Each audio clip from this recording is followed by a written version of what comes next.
ศูนย์รวมใจชาวไทยสมัครสมานถวายพระพรจอมราชันท่านอนันต์ปรีชาชาญขอพระองค์ทรงเกษมสำราญยามประกาศสมทัศยไทยอุ่นไอรักจากฟ้าเรืองรองแสงทองส่องมาไร้ฟ้าต่างสดใสมหาวชิราลงกอดมิ่งขวัญปวงชนชาวไทยเกิดไว้พระผู้ว่าในถวายใจสาธุ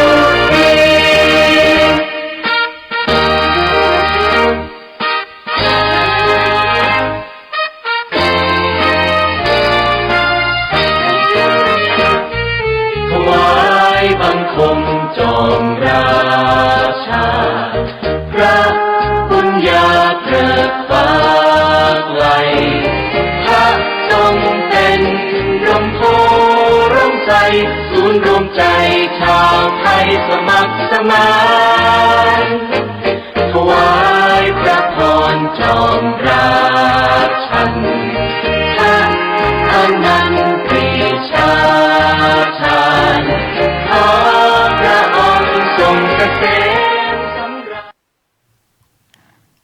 ชาติใดไร้รักสมัครสมานจะทำการสิ่งใดก็ไร้ผล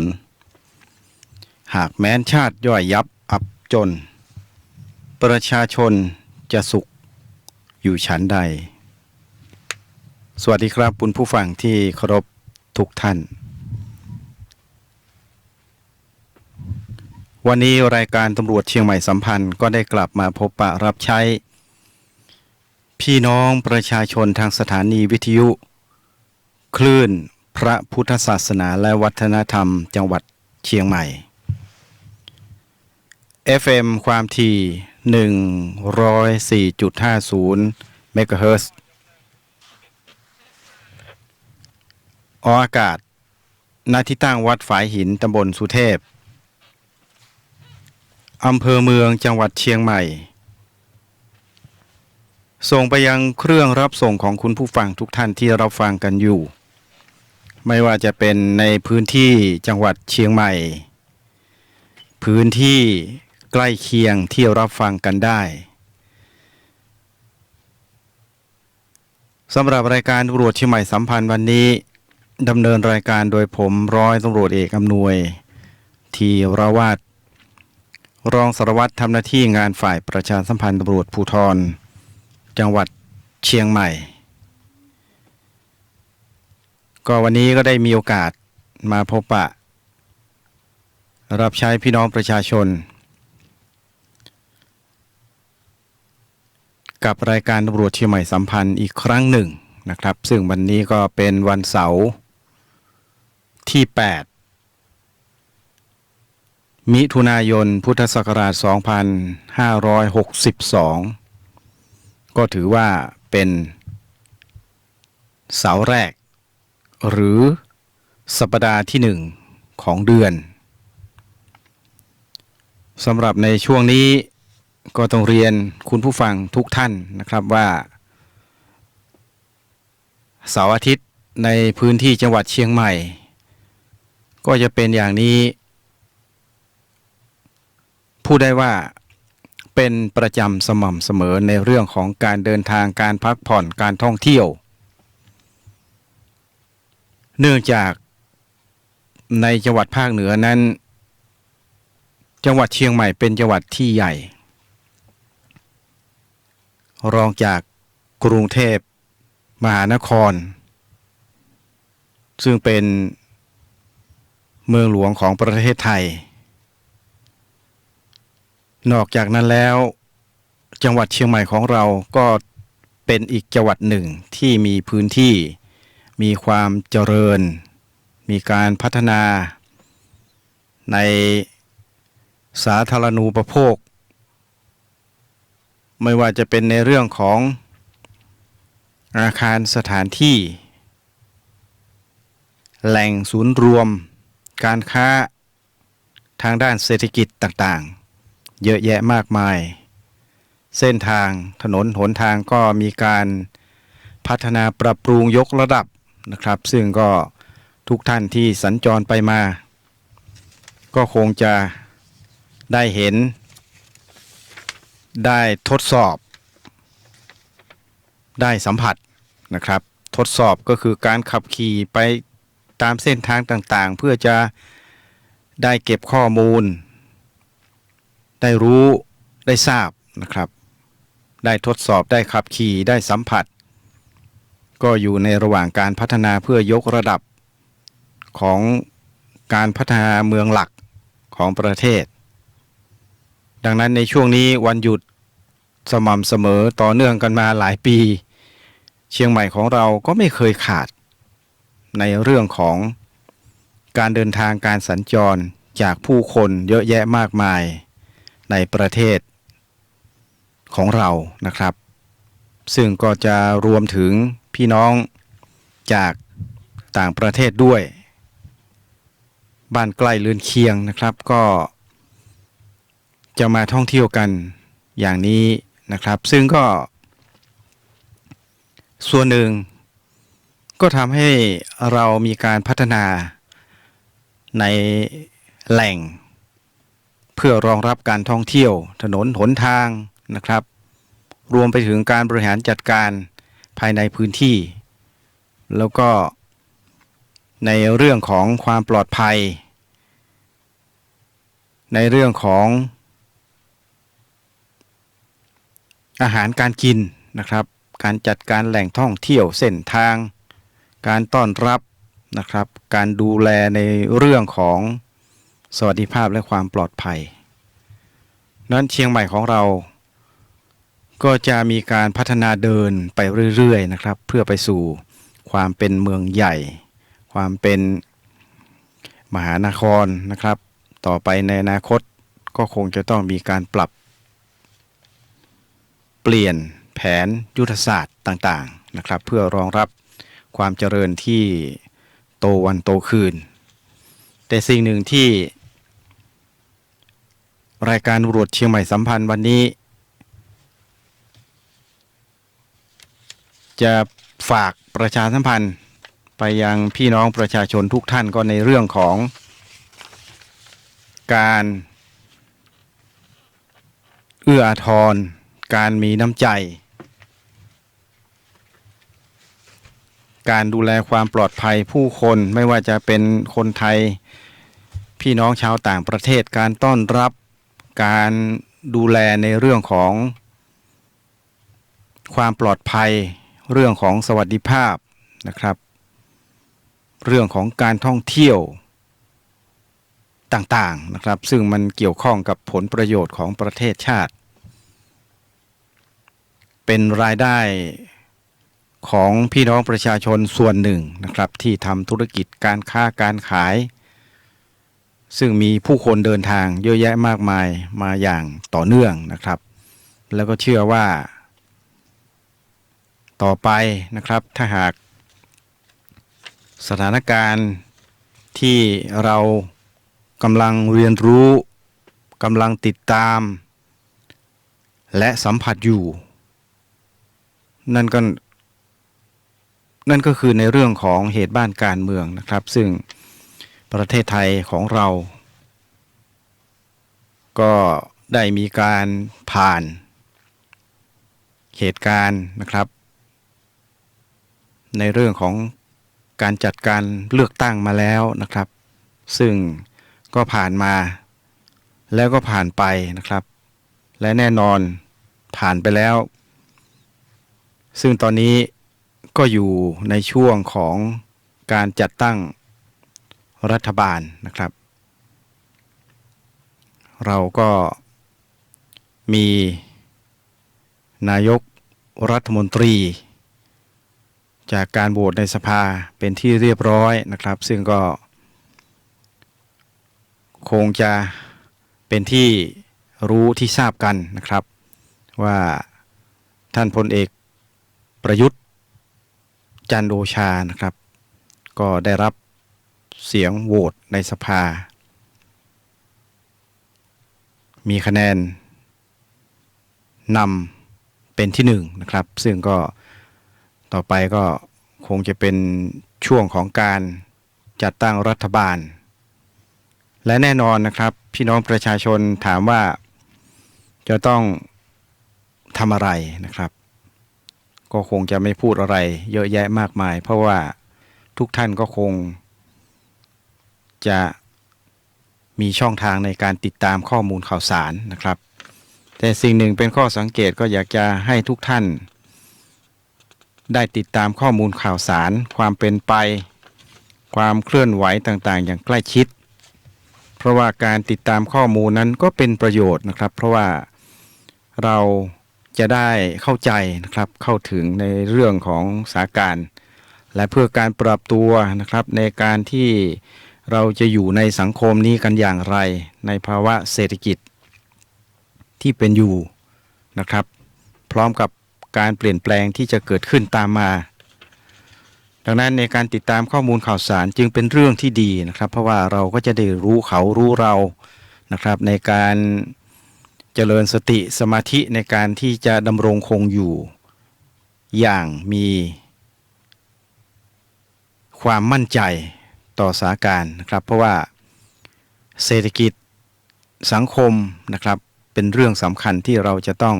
ติดตามเพื่อการปรับตัวเพื่อการดำเนินชีวิตรวมถึงในเรื่องอื่นๆนะครับที่เกี่ยวข้องในการดำรงคงอยู่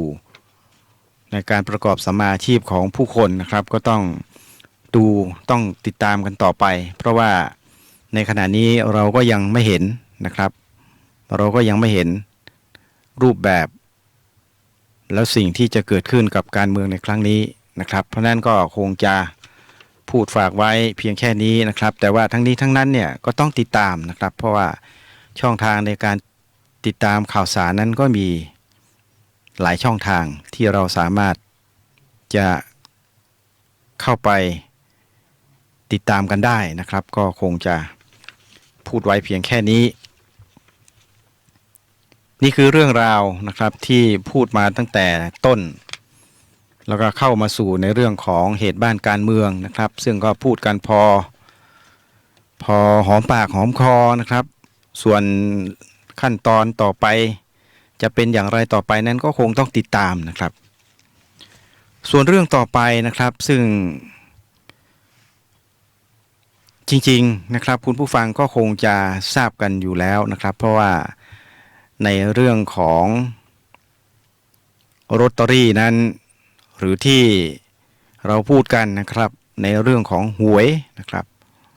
หวยหมายถึงลอตเตอรี่ของรัฐบาลนั่นเองนะครับก็ติดตามกันมานะครับหลายเดือนเป็นปีนะครับนานพอสมควรแล้วก็เป็นเรื่องที่มีการต่อสู้ระหว่างคู่กรณีนะครับคู่กรณีก็ทุกท่านก็คงทราบกันนะครับเพราะว่าเรื่องราวหวย30 ล้านนั้นโด่งดังมากนะครับโด่งดังในสื่อต่างๆนะครับไม่ว่าจะเป็นสื่อเขาพูดกันนะครับเพราะว่ามีการติดตามจนถึงต่างประเทศกันด้วยนะครับแต่ว่าไม่ทราบเขาจะติดตามผ่านช่องทางไหนบ้างนะครับซึ่งผมก็คงไม่ทราบนะครับว่าเขารู้เขาติดตามในส่วนไหนแต่ถ้าให้คาดการดูก็คงจะดูผ่านระบบมีเดียนะครับโซเชียลมีเดียนี่เองนะครับเพราะฉะนั้นเราจะเห็นได้ว่าแม้ผู้คนเยอะแยะมากมายอาจจะไม่ให้ความสำคัญนะครับบางทีอาจจะมองเป็นเรื่องที่ไม่ค่อยเป็นประโยชน์นะครับต่อการดำเนินชีวิตของเราก็ตามนะครับก็อาจจะต้องการรู้เหมือนหมัดมวยนะครับกีฬาหมัดมวยให้รู้แพ้รู้ชนะในระยะเวลาอันรวดเร็วนะครับซึ่งอย่างพูดถึงกีฬามวยนะครับมวยไทยของเรานี่ก็มี5 ยกนะครับถ้าเป็นรุ่นเด็ก นะครับรุ่นเด็กๆก็รุ่นไม่เกิน20ปีนะครับวัยรุ่นเขาเรียกว่า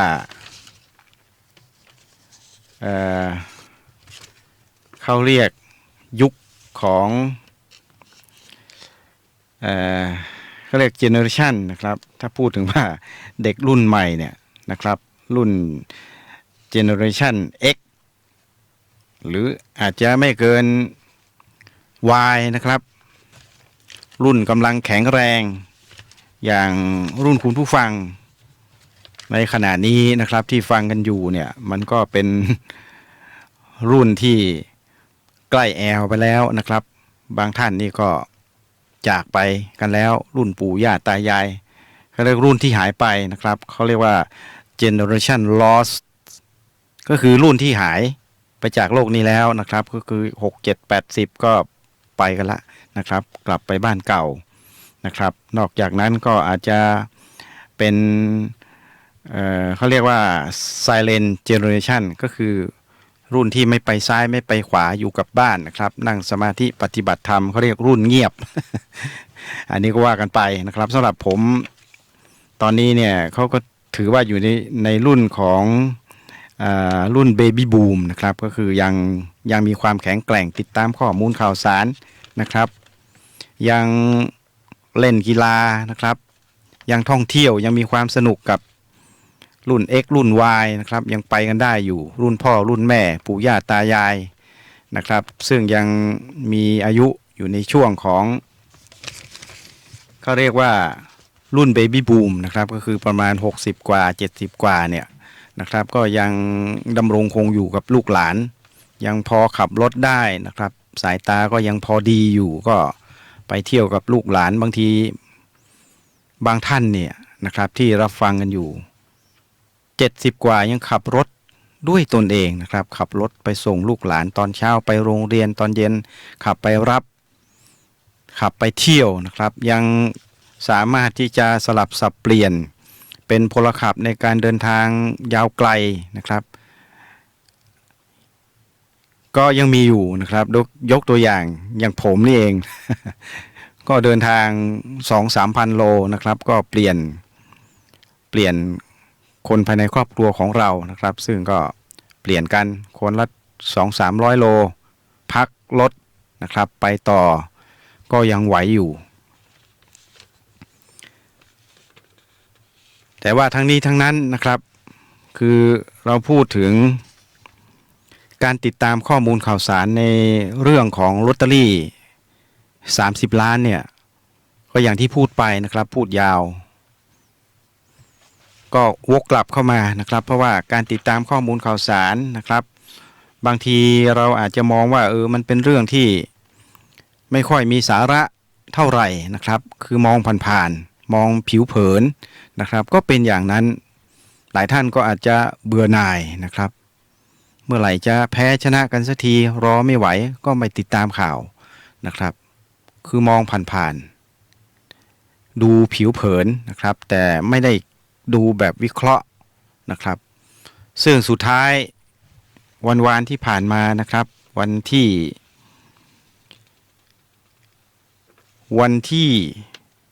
4นะครับ4 มิถุนายน 2562ที่ผ่านมาคดีในเรื่องของหวย30 ล้านก็ได้มีการพิจารณาในชั้นศาลที่จังหวัดกาญจนบุรีนะครับแล้วก็ผลออกมาเป็นที่เรียบร้อยนะครับซึ่งหลายท่านก็คงจะทราบกันดีอยู่แล้วนะครับว่าผลเป็นอย่างไรนะครับผลเป็นอย่างไรเท่าที่ทราบนะครับเท่าที่ทราบซึ่งผมไม่ได้อ่านคำพิพากษาเพราะว่ามันมีเยอะแยะมากมายแล้วก็ไม่มีเวลาที่จะเข้าไปติดตามข่าวในส่วนนี้เพราะว่าเรื่องราวดังกล่าวนั้นก็เหมือนหลายๆท่านนะครับที่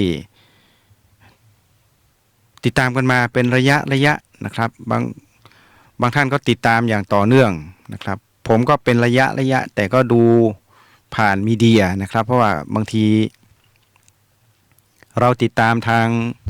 ด้านสื่อสารมวลชนทางโทรทัศน์บางทีเราก็ไม่มีเวลา บางทีวันที่เรามีเวลาก็ไม่มีข่าวออกมานะครับบางทีวันที่เราไม่ติดตามก็มีข่าวอย่างนี้เป็นต้นนะครับเพราะนั้นก็ในเรื่องของสื่อโทรทัศน์นั้นก็คงไม่ได้เป็นหลักในการที่จะเป็นช่องทางติดตามนะครับแต่ว่าเราก็ติดตามผ่านสื่ออื่นๆนะครับไม่ว่าจะเป็นในสื่อทางข่าวสารที่ผ่านมาทาง Facebook ระบบไลน์นะครับแล้วก็ทางสื่อมีเดียนี่จะเป็นหลักเพราะว่า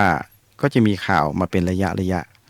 เพราะฉะนั้นเราก็ทราบข้อมูลมาโดยตลอดนะครับว่ามันเหมือนกับเกมกีฬาอย่างหนึ่งที่มีการต่อสู้กันนะครับมีช่วงเวลาที่ได้เปรียบช่วงเวลาที่เสียเปรียบนะครับก็อาจจะมีการหักล้างกันด้วยชั้นเชิงข้อกฎหมายนะครับบางทีเราก็ไม่สามารถที่จะดูได้ตลอดเวลาก็ดูเป็นระยะเป็นช่วงแต่เท่าที่ผ่านมานั้นถ้ามองอย่างใจเป็นกลางนะครับคุณผู้ฟังคิดบวกซะหน่อยถามว่าเราได้อะไรนะครับคือถ้าคนคิดลบก็อาจจะเบื่อหน่ายไม่ติดตามนะครับเราก็ไม่ได้เงินได้ทองอะไรกับเขานะครับซึ่งตรงนี้มันก็ถูกนะครับเพราะว่าเราไม่ได้ประโยชน์อะไรคิดในแง่ของเขาเรียกว่าคิดในแง่ของกำไรขาดทุนนะครับเราก็ดูเสียเวลานะครับไปทำมาค้าขายอย่างอื่นยังได้เงินได้ทองมาดูทำไมนะครับเราซื้อเมื่อไหร่เราถูกเมื่อไหร่ก็เป็นโชคของเราก็คิดไปอีกรูปแบบหนึ่งแต่ในความที่ผมดูมาเป็นระยะเนี่ยก็พอที่จะวิเคราะห์ออกมาได้ในระดับหนึ่งนะครับซึ่งผมก็จะนำมาเป็นแง่คิดฝากให้กับคุณผู้ฟังนะครับซึ่งผมเชื่อว่าหลายท่านนะครับก็เป็นนักเสี่ยงโชคนะครับสำหรับผมก็ไม่ปฏิเสธนะครับอย่างน้อยงวดหนึ่งก็ใบ2 ใบนะครับใบ80 บาทเราก็ถือว่าเราก็ช่วยรัฐไปบางทีก็ถูกงวดที่แล้วได้มาเลขท้าย2 ตัวนะครับก็ถือว่าเราก็คืนกำไรให้รัฐไปนะครับดีกว่าเราไปใช้จ่ายสุรุ่ยสุร่ายอย่างอื่นบางทีเกิดว่าเราโชคดีนะครับฟลุกขึ้นมาถูกสัก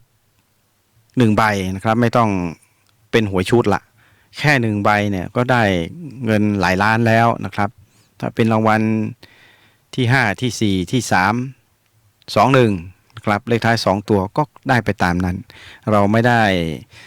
ซื้อแบบเอาเป็นเอาตายนะครับซื้อจนไม่มีเงินที่จะซื้อข้าวปลาอาหารเราไม่ได้มุ่งหวังถึงขนาดนั้นแต่การเสี่ยงโชคก็เป็นสิทธิของพี่น้องประชาชนที่เราซื้อลอตเตอรี่ของรัฐบาลนะครับซึ่งถูกต้องตามกฎหมายแต่ว่าสิ่งที่ผมมองเห็นจากลอตเตอรี่30 ล้านที่มีการ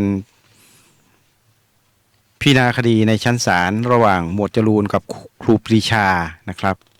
ผ่านไปเมื่อวันที่4นั้นถามว่าถ้ามองคิดบวกได้อะไรได้นะครับสิ่งที่ผมมองเห็นนั้นก็คือทำให้ผู้ที่ติดตามนั้นได้รู้ในเรื่องราวของกระบวนการสอบสวนนะครับกระบวนการสอบสวนก็มีในระดับของพนักงานสอบสวนในระดับสถานีนะครับในระดับกองบังคับการในระดับกองบัญชาการแล้วก็ไปจนถึงในระดับสำนักงานตำรวจแห่งชาติเห็นไหมครับเพียงแค่เรื่องลอตเตอรี่30 ล้านเนี่ยมันมีขั้นตอนตั้งแต่ขั้นปฐมภูมินะครับเริ่มต้นไปจนถึงขั้นสูงสุดจนถึงสำนักงานตำรวจแห่งชาตินะครับไปจนถึงระดับปปชจะถึงหรือเปล่าก็ต้องดูกันต่อไประดับเขาเรียกว่าหน่วยงานที่เกี่ยวกับการปราบปรามการกระทำความผิดการฟอกเงินนะครับกฎหมายคอมพิวเตอร์อะไรต่างๆเนี่ยที่มีการใส่ความกล่าวหากันเยอะแยะมากมายนะครับทำให้เราเห็นในเรื่องของกระบวนการสอบสวนซึ่งมีในส่วนของทางประมวลกฎหมายอาญาประมวลกฎหมายวิธีพิจารณาความอาญาแล้วก็ไปจนถึงประมวลกฎหมายแพ่งและพาณิชย์เห็นไหมครับในเรื่องของสิทธิการครอบครองเนี่ยมันมีเรื่องกฎหมายแพ่งและพาณิชย์เข้ามาเกี่ยวข้องนะครับอย่างเช่นคน มีสลากอยู่ในมือเนี่ยก็ถือว่าเมื่อมีการขึ้นเงินแล้วนะครับเขาก็ถือกฎหมายก็ถือว่าผู้ที่ครอบครองนั้นเป็นเจ้าของเห็นไหมครับมันทำให้เราเห็นความชัดเจนในเรื่องของข้อกฎหมายนะครับนอกจากนั้นแล้วถ้าหากมีการสูญหายไปจะโดยเหตุผลกลใดก็ดีเนี่ยมันก็มีประมวลกฎหมายอาญานะครับเข้ามาเกี่ยวข้องในเรื่องของการลักทรัพย์รับของโจรนะครับแล้วในขณะเดียวกันถ้าเรามีการติดตามเนี่ยเราก็จะเห็นมีนักกฎหมายเยอะแยะมากมายนะครับคุณผู้ฟังที่เข้ามาพูดคุยหลายท่านนั้นเป็นระดับ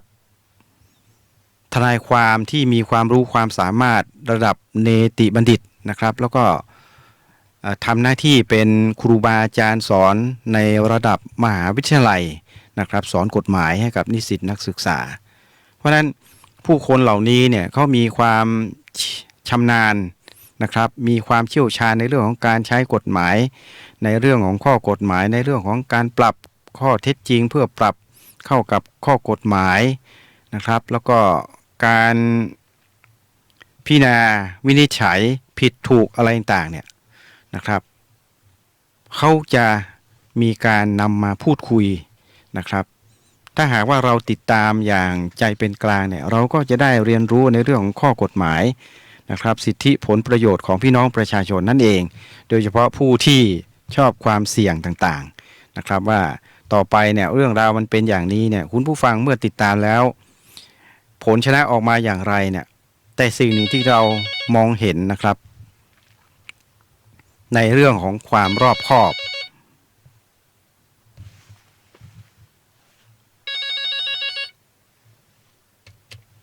สวัสดีครับ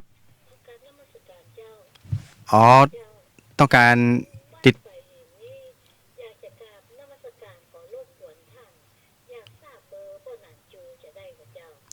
อ๋อต้องการทราบเบอร์ของวัดพ่อหนานจูอ๋อไม่มีครับผมก็คงต้องรอดูว่าเขาเข้ามาสถานีนี้เมื่อไหร่นะครับเขามาทำรายการวิทยุหรือเปล่าเพราะว่าทางผมนี่ต้องขออภัยด้วยครับเพราะว่าผมก็ไม่ได้ติดต่อท่านที่สอบถามเมื่อสักครู่ครับเพราะว่าไม่ได้เจอกันครับมันคนละรายการผม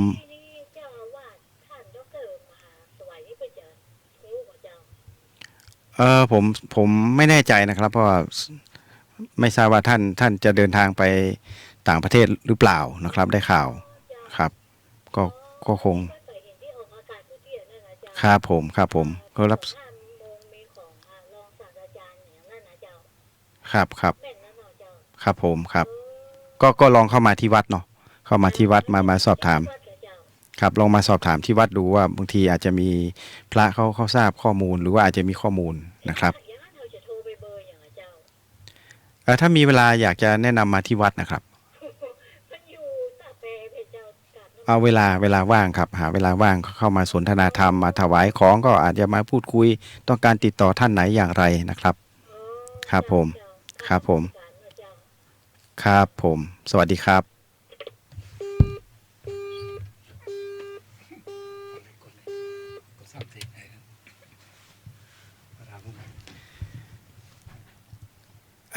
ก็เมื่อสักครู่ต้องขออภัยคุณผู้ฟังด้วยมีคุณผู้ฟังเข้าประสานเข้ามา เลยทำให้ผม พูดไปถึงไหนไม่รู้ละ ก็ไม่เป็นไรก็คุยกันในเรื่องของหวย30 ล้านเนี่ยทำให้เรามีความรอบคอบขึ้นนะครับคุณผู้ฟังรอบคอบตรงไหนนะครับก็อยากจะให้เป็นอุทาหรณ์ว่าการที่มันมีคดีความมีการฟ้องร้องกันแย่งสิทธิ์กันอย่างนี้เนี่ยต่อไปคุณผู้ฟังที่ชอบการเสี่ยงโชคเสี่ยงทายเนี่ยก็อยากจะแนะนำนะครับว่าควรจะมีการเก็บข้อมูลนะครับสถานที่ตัวผู้ขายนะครับบันทึกลายเซ็นอะไรไว้ต่างๆเนี่ยให้มันเป็นที่ชัดเจนนะครับอย่างน้อยๆเกิดว่ามันมีปัญหาหล่นหายก็ดีนะครับมีการท้วงติงสิทธิของเรื่องราวอย่างนี้เนี่ยเกิดขึ้น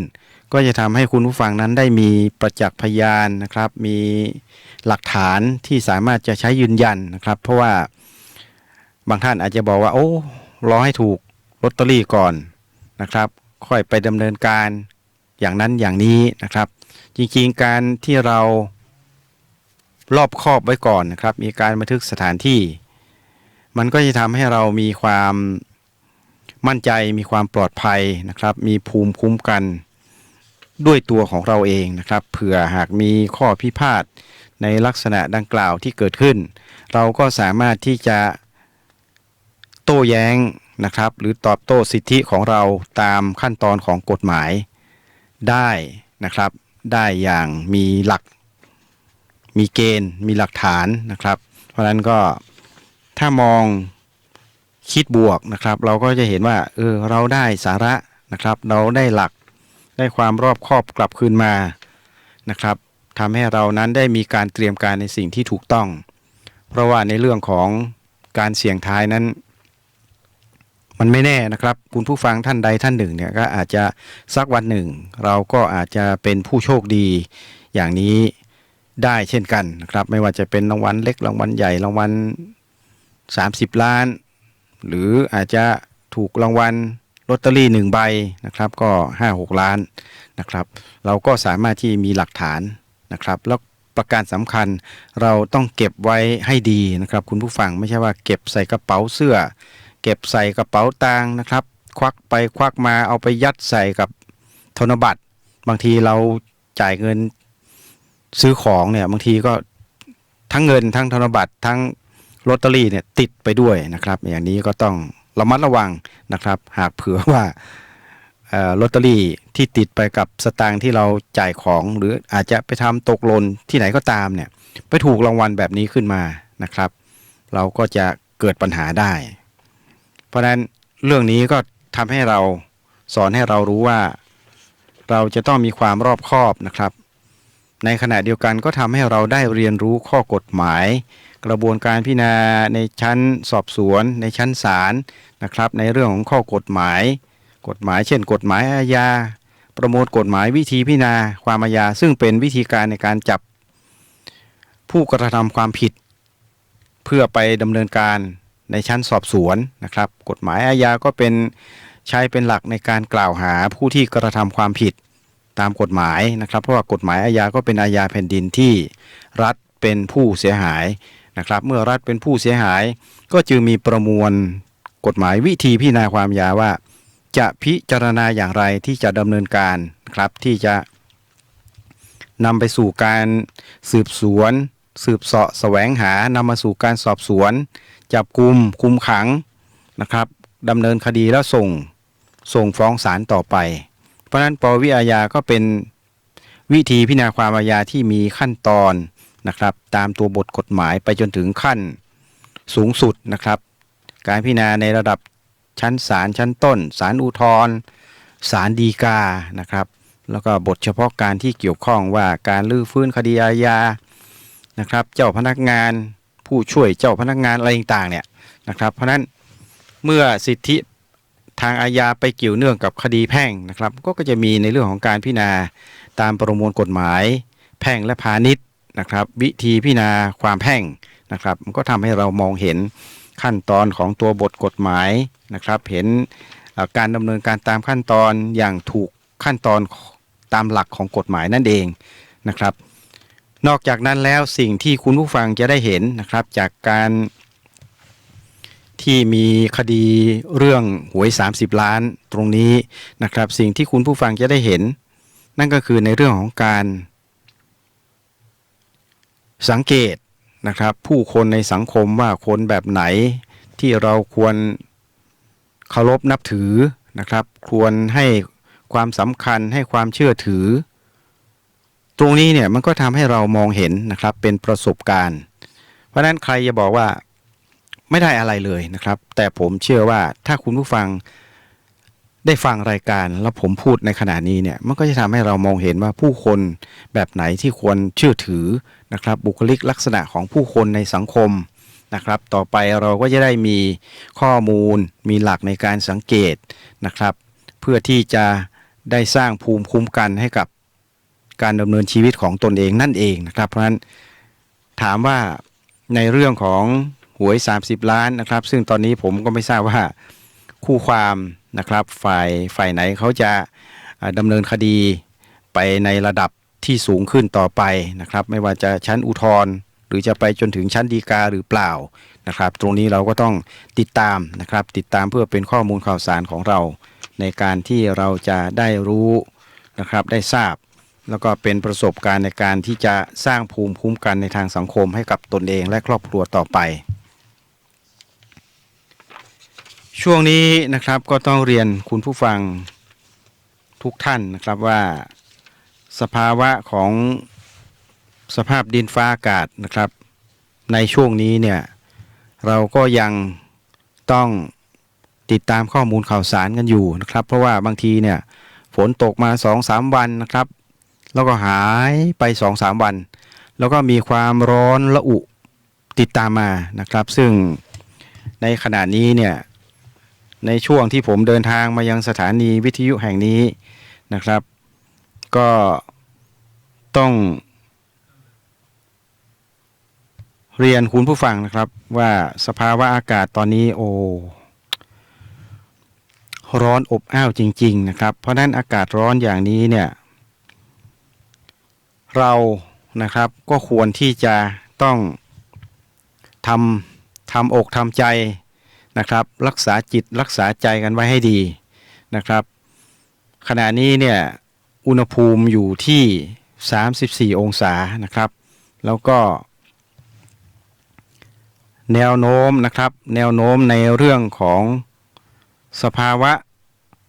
ดินฟ้าอากาศในช่วงถัดจากช่วงนี้ไปนะครับสำหรับวันนี้เนี่ยมีความเป็นไปได้นะครับที่สภาพดินฟ้าอากาศวันนี้เนี่ยโดยเฉพาะในส่วนของภาคเหนือของเรานะครับในส่วนของภาคเหนือของเรามีความเป็นไปได้สูงนะครับที่จะมีฝนฟ้าที่จะตกลงมานะครับประมาณ40%ของพื้นที่นะครับอุณหภูมิตอนนี้เนี่ยก็อยู่ระหว่าง 35-37 องศาเซลเซียสลมตะวันตกความเร็ว 10-20 กิโลเมตรต่อชั่วโมงซึ่งเมื่อสักครู่เนี่ยผมก็ได้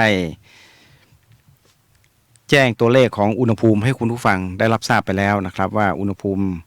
ในช่วงนี้ก็อยู่ในระดับที่เราก็ต้องสวมใส่เสื้อป้องกันความร้อนนะครับเพราะว่าความร้อนนั้นถ้าหากว่ามีการสะสมในร่างกายของเรามากเกินไปก็อาจจะทำให้เราเจ็บไข้ได้ป่วยกันได้นะครับเพราะนั้นก็ต้องระมัดระวังสวมเสื้อให้มีความหนาๆไว้นะครับเพราะว่าถ้าผิวหนังของเราเนี่ยถูกแดดนะครับแผดเผามากเกินไปนะครับก็อาจจะทำให้เกิดปัญหาต่อสุขภาพร่างกายได้นะครับอย่างน้อยๆแดดเผามากๆเนี่ยก็แขนของเรานี่ก็จะดำนะครับดำมากๆเกินไปก็อาจจะมีปัญหาในเรื่องของสุขภาพร่างกายได้เพราะฉะนั้นก็ควรจะมีเสื้อผ้าที่มีความหนาแน่นนะครับสวมใส่ในช่วงที่เราอาจจะต้องใช้พาหนะในการเดินทางด้วยรถมอเตอร์ไซค์ก็ดีนะครับอย่างช่วงเช้าผมก็ปั่นจักรยานปกติก็จะสวมเสื้อแจ็คเก็ตคลุมทับแต่ว่าช่วงเช้าก็ถือว่าอากาศก็ยังพอที่จะปั่นออกไปรับแดดรับลมได้พอสมควรนะครับก็คงไม่มีปัญหาอะไรแต่ในช่วงขณะนี้เนี่ยไม่ควรเสี่ยงนะครับข้อแนะนำก็ไม่ควรเสี่ยงควรจะสวมเสื้อผ้าให้ดีและสิ่งที่เราจะต้องระมัดระวังในเรื่องของสภาวะของอารมณ์นะครับเพราะว่าอารมณ์หงุดหงิดเนี่ยการขับขี่รถก็อาจจะทำให้เราประมาทนะครับขาดสติแล้วก็อาจจะมีโอกาสที่จะทำให้เราไปเฉี่ยวชนรถคันอื่นได้นะครับซึ่งผลตามมาก็เป็นเรื่องที่เราไม่ควรประมาทนะครับเพราะว่าถ้าไปเฉี่ยวชนมีทรัพย์สินของเขาได้รับความเสียหายนะครับก็จะเกิดปัญหาฟ้องร้อง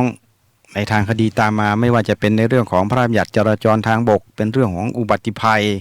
นะครับเป็นเรื่องของความประมาทเป็นเรื่องของการทำให้เสียทรัพย์เราอาจจะต้องถูก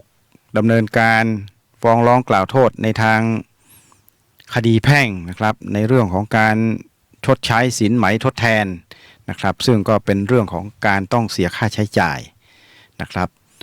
อันนี้ก็ถือว่าเป็นเรื่องที่เบานะครับแต่ว่าถ้าเป็นเรื่องที่หนักเช่นได้รับบาดเจ็บแข้งราขาหักนะครับผลตามมาก็อาจจะเป็นคดีความเป็นคดีอาญาแผ่นดินที่อาจจะนำไปสู่กระบวนการสอบสวนอย่างที่ได้พูดไปนะครับก็เป็นเรื่องเป็นราวยืดยาวนะครับแต่อาจจะไม่ยาวถึงในระดับหวย30 ล้านนะครับซึ่งหวย30 ล้านนั้นลอตเตอรี่30 ล้านนั้นถือว่ายืดยาวยืดเยื้อเหลือเกินนะครับซึ่งเราก็อย่าให้มีนะครับการรอบคอบอย่างที่พูดไปรอบคอบมีการบันทึกไว้ก็ทำให้เรามีหลักฐานนะครับมีกล้องสมัยนี้มีกล้องมีโทรศัพท์มีกล้องเนี่ยบันทึกไว้นะครับคุณผู้ฟังเมื่อตรวจสอบแล้วหวยออกไปเรียบร้อยแล้วไม่ถูกก็ลบทิ้งนะครับแต่ว่าถ้าเกิดว่าเราถูกเนี่ยเราก็จะได้มีหลักฐานนะครับใช้ยืนยันในชั้นศาลเช่นกันนะครับในเรื่องของคดีความถ้าเราไม่ประมาทในการขับขี่ยวดยานพาหนะเราก็เดินทางโดยสวัสดิภาพปลอดภัยนะครับไม่ต้องไปเฉี่ยวชนผู้ใดนะครับไม่ต้องทำให้เกิดปัญหาข้อพิพาทในเรื่องข้อกฎหมายนั่นเอง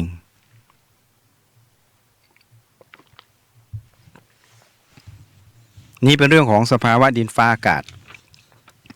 นอกจากนี้แล้วนะครับคุณผู้ฟังในการดำเนินชีวิตก็ตามเนี่ยช่วงนี้เนี่ยก็ต้องยอมรับนะครับเพราะว่าสภาวะอากาศร้อนอบอ้าวเนี่ยเราอาจจะต้องมีค่าใช้จ่ายนะครับหลายๆครอบครัวในเรื่องของค่าน้ำค่าไฟนะครับบางทีอาบน้ำ2-3 รอบวันหนึ่งเนี่ยอากาศมันร้อนเดี๋ยวนี้ก็ผมก็ไม่ทราบนะครับว่าในกระบวนการทำน้ำประปาเนี่ยเขามีดำเนินการขั้นตอนอย่างไรบ้างนะครับแต่ว่าเป็นข้อสังเกตเท่านั้นเองนะครับว่าเมื่อก่อนนี้เราอาบน้ำตามคูคลองหนองบึงนะครับมันก็จะมีความเย็นชุ่มฉ่ำจริงๆอย่างเราไปเล่นสงกรานต์นะครับไปเล่นไปนอนไปแช่น้ำตามลำน้ำตามลำห้วยเนี่ยนะครับน้ำมันเย็นใสเย็นนะครับแต่พอเรามาอาบน้ำประปาเนี่ยรู้สึกว่ามันความรู้สึกมันจะแปลกๆนะครับเพราะนั้นมันก็ทำให้เรารู้สึกว่าเราต้องอาบบ่อยขึ้นนะครับเมื่ออาบบ่อยขึ้นเนี่ยมันก็ทำให้เราใช้น้ำมากขึ้นเมื่อใช้น้ำมากขึ้นค่าใช้จ่ายก็ตามมานะครับเพราะฉะนั้นทั้งนี้ทั้งนั้นเนี่ยก็อยากจะฝากไว้นะครับในเรื่องของการใช้น้ำก็ควรจะต้องระมัดระวังในเรื่องของค่าใช้จ่ายด้วยนะครับสำหรับผู้ที่เป็นมนุษย์เงินเดือนหลายท่านนะครับก็คือเป็นคนทำงานที่ต้องมีรายรับ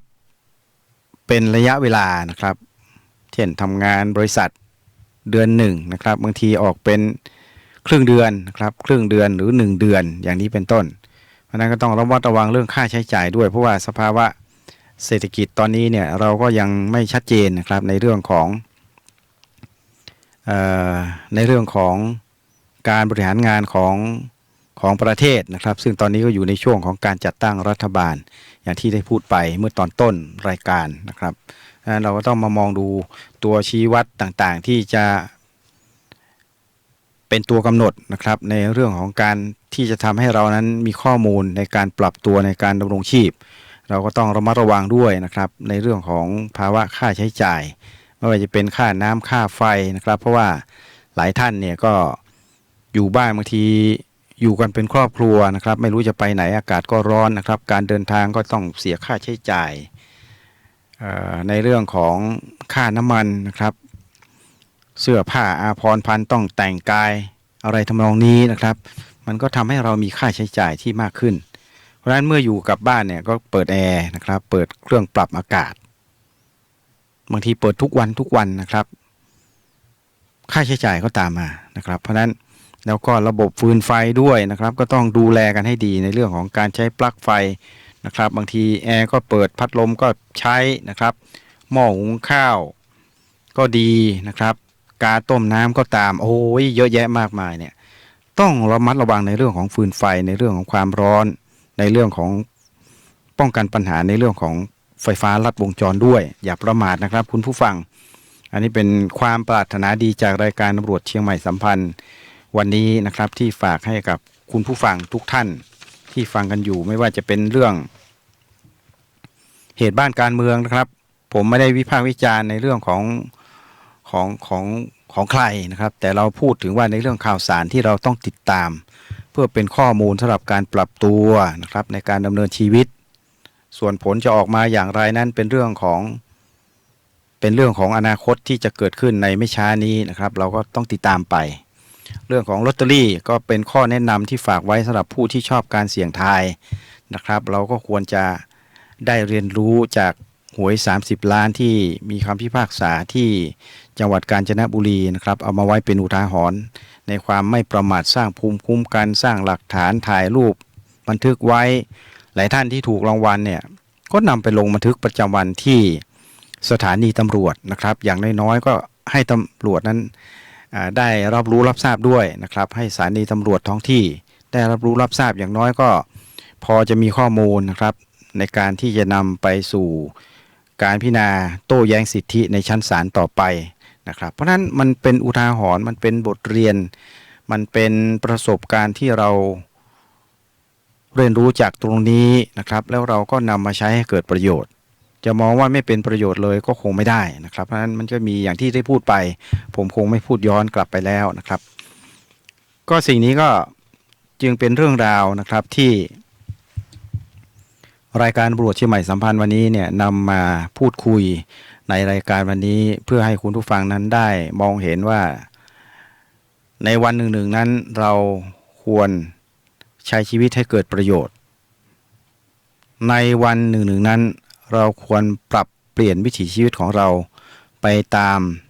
สถานการณ์ครับคือการปรับตัวให้เข้ากับสภาวะที่เป็นอยู่นะครับแต่จะปรับได้มากน้อยเพียงไรนั้นก็ขึ้นอยู่กับบริบทของครอบครัวนะครับของคุณผู้ฟังหลายๆท่านซึ่งก็มีความหลากหลายมีความแตกต่างกันอยู่แล้วนะครับแต่ว่าทั้งนี้ทั้งนั้นเนี่ยถ้าเรายึดหลักของพระพุทธศาสนานะครับโดยเฉพาะพุทธศาสนิกชนเนี่ยเราก็จะมีหลักว่าเราเป็นผู้รู้ผู้ตื่นนะครับผู้เบิกบานนะครับพุทโธผู้รู้ผู้ตื่นผู้เบิกบานนะครับแล้วก็การมีศีลนั้นก็ทำให้เรามีสตินะครับระลึกได้อยู่เสมอว่าวันนี้เราทำอะไรอยู่นะครับ24 ชั่วโมงเราทำอะไรอยู่แล้วเวลาที่เหลือต่อไปเราจะทำอะไรให้กับชีวิตของเรานั้นได้อย่างมีคุณค่านะครับเพราะนั้นสิ่งนี้คือสิ่งที่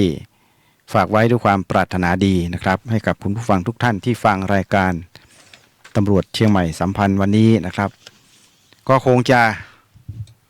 สมควรแก่เวลานะครับเพราะว่าวันนี้ก็ต้องขออภัยด้วยนะครับเพราะว่าเดินทางมานี่ก็ใช้เวลา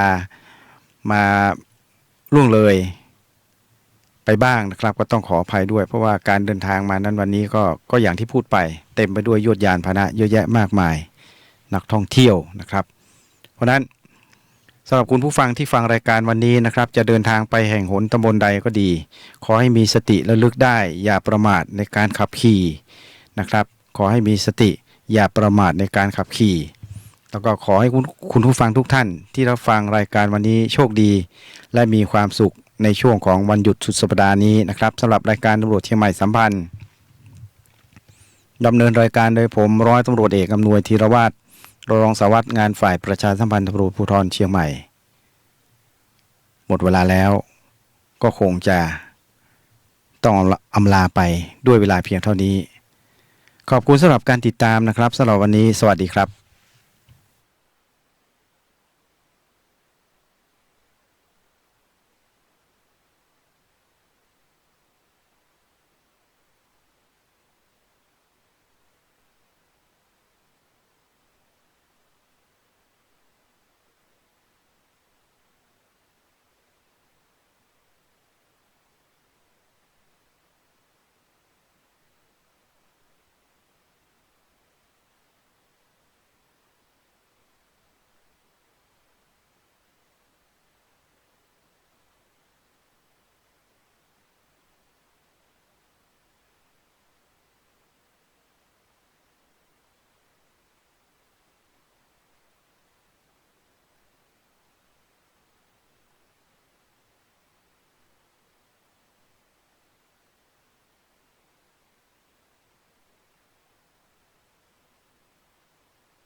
พุทธังสรณังคัจฉา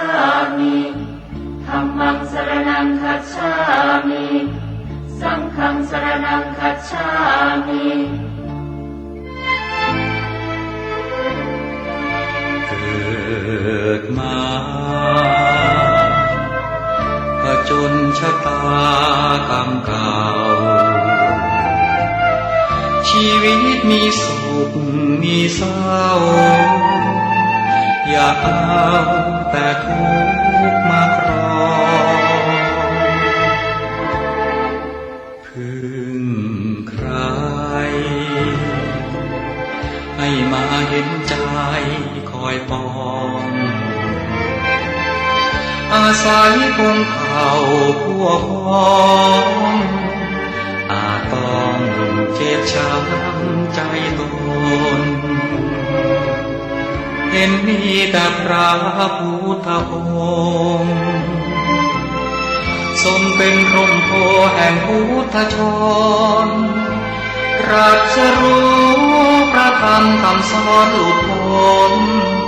พระสงฆ์สละตนดำรงศาสนาพึ่งธรรมช่วยนำน้อมใจดีกว่าชีวิตจะสุขทั่วหน้าหมดห่วงตัณหามวลมหา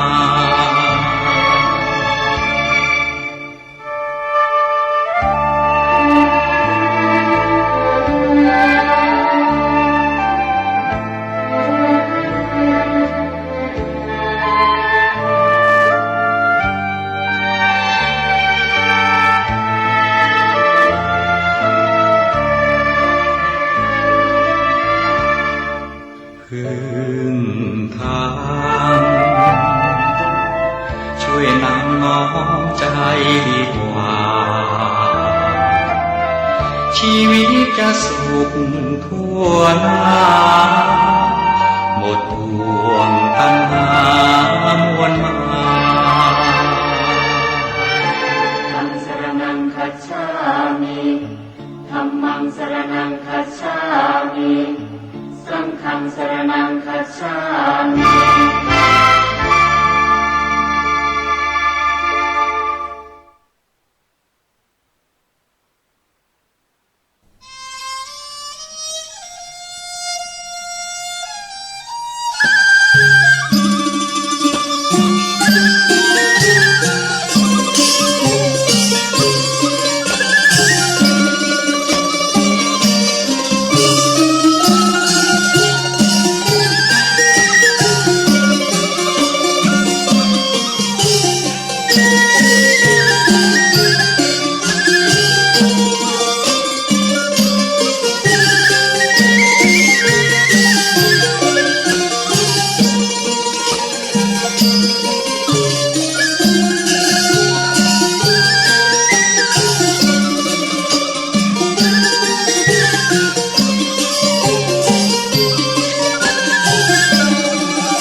ก็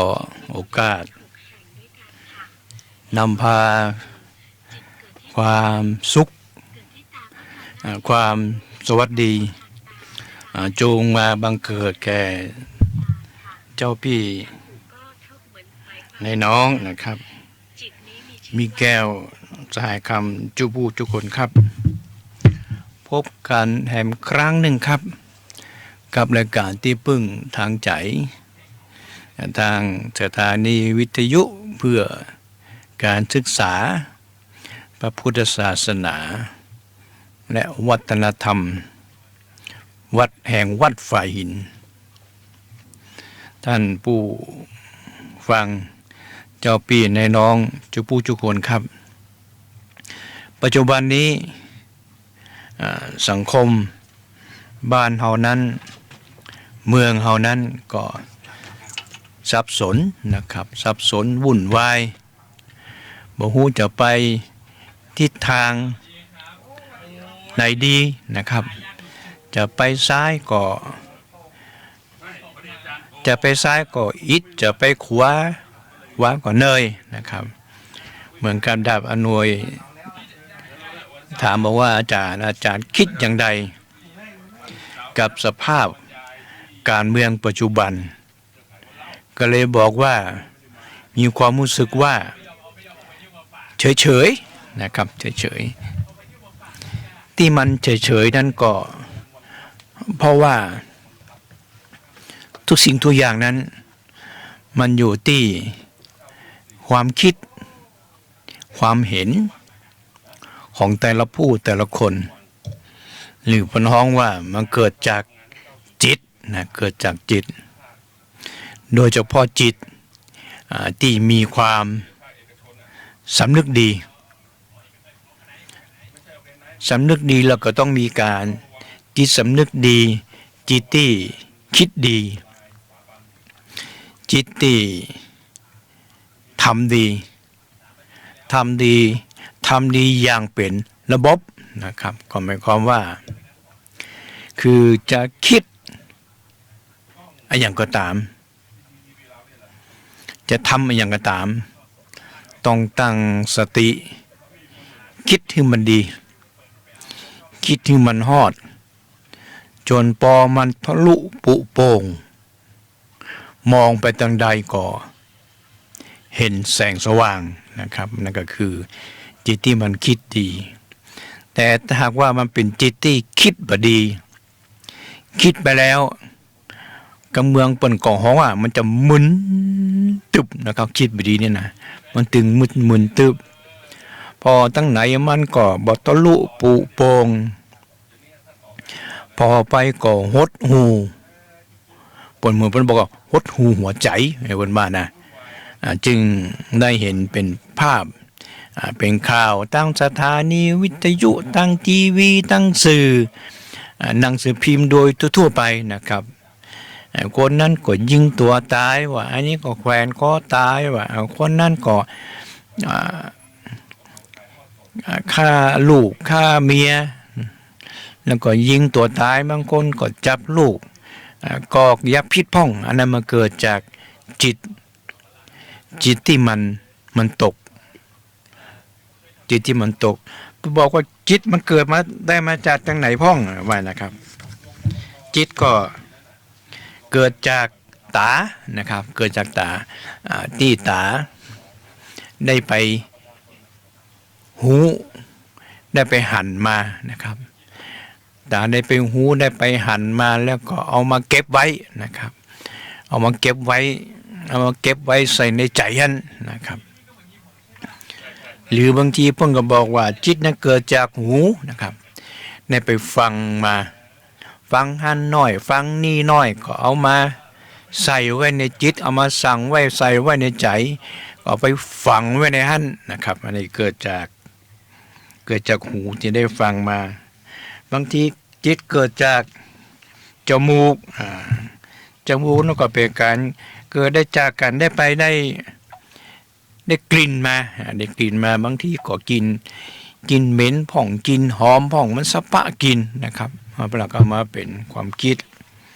บางทีเพิ่นก็บอกว่าจิตเกิดจากอย่างเกิดจากลิ้นเกิดจากลิ้นได้ไปจิ้มมาได้ไป เป็นห้องว่าชิมริมรสนะครับโอ้พอไปมาแล้วก็บางคนก็พอได้ไปชิมริมรสมาก็จดไปจ่อนะครับว่าจะบางคนก็ชอบในเรื่องอาหารนะครับผมจะต้องอาหารอันนี้รสนี่เดินแอวซ้อแอวหาครับรสแอวหาเบาว่าใกล้เบาว่าไก่ก็ไปนะครับนี่เกิดจากลิ้นจิตเกิดจากกายบางทีก็ไปแล้วก็ได้ไปมีโอกาสได้ไปสัมผัสมานะครับสัมผัสนะโอ้รสกลิ่นมันนี่หอมขนาดเป็นว่านะนี่เกิดจากกายจิตก็เกิดจากใจเกิดจากการคิดเองเองนะครับอันนี้ก็พอเกินไว้นะครับเกินไว้รอคุณรัชตะวันนี้โทรหากันก็แต่ว่าเสาร์แล้วก็โทรกันบริติดบรรยายเสาร์นี้ยังแค้นน้อยโทรไปบอกว่านั่งกินข้าวอยู่นั่งกินข้าวอยู่ก็เลยได้มีโอกาสมานั่งสนทนากันวันนี้นะจะได้มาง่อม2 คนในการนี้ปกติต้องมี2 คนนะสนทนาธรรมกันนะครับเอาคุณรัชตะมาแล้วก็ไหนๆมาแล้วก็ทักทายปราศัยผู้จากัท่านผู้ฟัง สวัสดีครับท่านผู้ฟังครับสวัสดีท่านอาจารย์ ครับ พอดีไม่ได้มาหลายเดือน แต่หลายเดือนนี้ไม่ได้ทิ้งไปไหนนะครับ ฟังอยู่ ฟังอยู่ ติดตามอยู่เนาะ แล้วก็รับอะไรจากภายนอกมันเยอะ ครับ หลายเดือนนี้ตั้งแต่ ก่อนเลือกตั้งหลังเลือกตั้ง ตั้งแต่หมอกควันเลยโดนไปเยอะ ตั้งแต่หมอกควัน โดนไปเยอะแล้ว ครั ก็ บ หลายเดือนหลายวันก่อนมีการถอดบทเรียน ครับ ถอดไปถอดมาก็มีคำถามว่า บทเรียนจากหมอกควันนั่นกัน ใช่ว่า ครับ วิธีการที่เราทำถูกต้องไหม ไปฟังเขาแล้วก็เราก็เลยตั้งคำถามว่าการถอดบทเรียนนี่ถอดบทเรียนถึงภาคประชาชนไหมว่า ประชาชนให้ความร่วมมือเท่าไหร่ บางทีบางทีเหมือนผมว่าเมื่อกี้นะครับ จิตมันไปหันแล้วก็คิดคนเดียวว่าสาเหตุมันน่าจะเกิดอย่างเงี้ยแล้วคนจะแก้ไขแต่ไม่ได้ลงในพื้นที่เนาะนั่งเทียน อาจารย์อย่าพูดอย่างนั้น มันกระเทือนมาเยอะ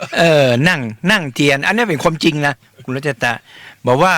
วงการบอกว่าองค์การบอกว่าองค์กรนั้นเป็นอย่างนี้หมด ตอนหมอกควันเนี่ยผมหนีไปอยู่ระยองตั้งเดือนหนึ่ง เหรอ นะหมอกควันจัดผมไปอยู่ที่บ้านระยอง โอ้สบายเลย ก็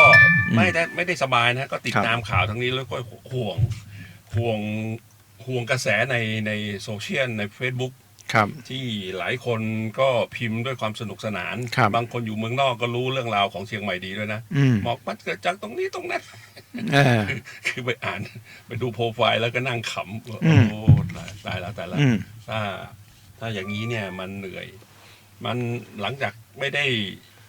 ได้มาจัดรายการแล้วก็ข่าวช่วงนี้ก็ทำน้อยลง เพราะว่าเด็กๆเขาทำกันเยอะเราก็เลยปล่อยเด็กๆก็ไปรับฟังความคิดเห็นชาวบ้านบ้างอะไรบ้างแล้วก็มองหลายๆด้านไปคุยกับผู้รู้หลายท่านนะครับเพราะว่าปัจจุบันเนี่ยคนหัวร้อนเยอะ ครับหัวร้อนนัก บาดกันนิดหน่อยก็ลงมาตีกันลงมาชกกัน แล้วก็เรื่องของปืนผาหน้าไม้ทำปัญหากันง่ายจัง ครับ อะไรก็ยิงกันแล้วปืนนี่มาจากไหน ครับ ก็มีคนตั้งคำถามเยอะแยะไปหมดแม้กระทั่งการทำงานของภาคราชการเองเนี่ยกับภาคประชาชนเนี่ยมันจะสวนทางกันไหมนะครับอาจารย์หาเสียงอาจารย์ลงเลือกตั้งครั้งที่แล้วอาจารย์ก็พบประชาชนเยอะ ครับ เสียงสะท้อนน่าจะมีมาว่ามันสวนทางขนาดไหนผมถามปกติลูกสาวผมเนี่ย ครับ จะบ่ไปใจสิทธิ์เลยนะ ปีนี้ไปใจสิทธิ์ ครับ ป้อลงพักลูกเลือกแห่งพักหนึ่งแล้วถามเพื่อนแล้วเพื่อนก็เลือกแห่งพักหนึ่ง ครับ แล้วทุกคนก็มีเหตุผล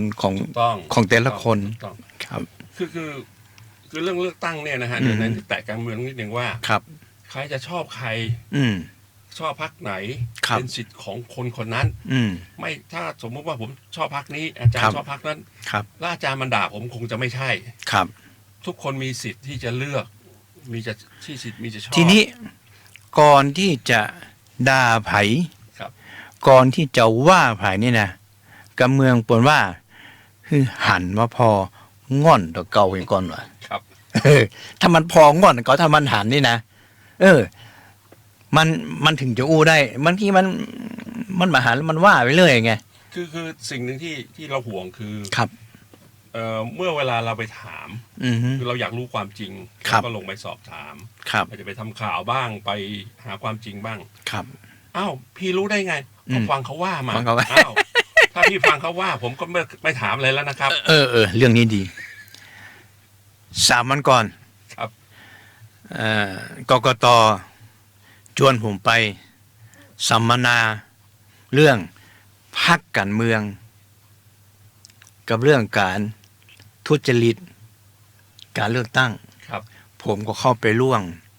แล้วก็จิตผมนี่ก็คิดไปเนาะโอ้แสดงว่า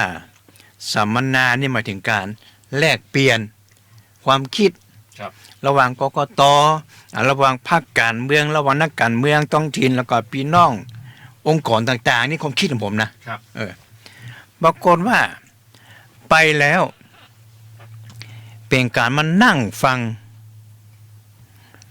อันดับแรกไปฟังพิธีกรก่อน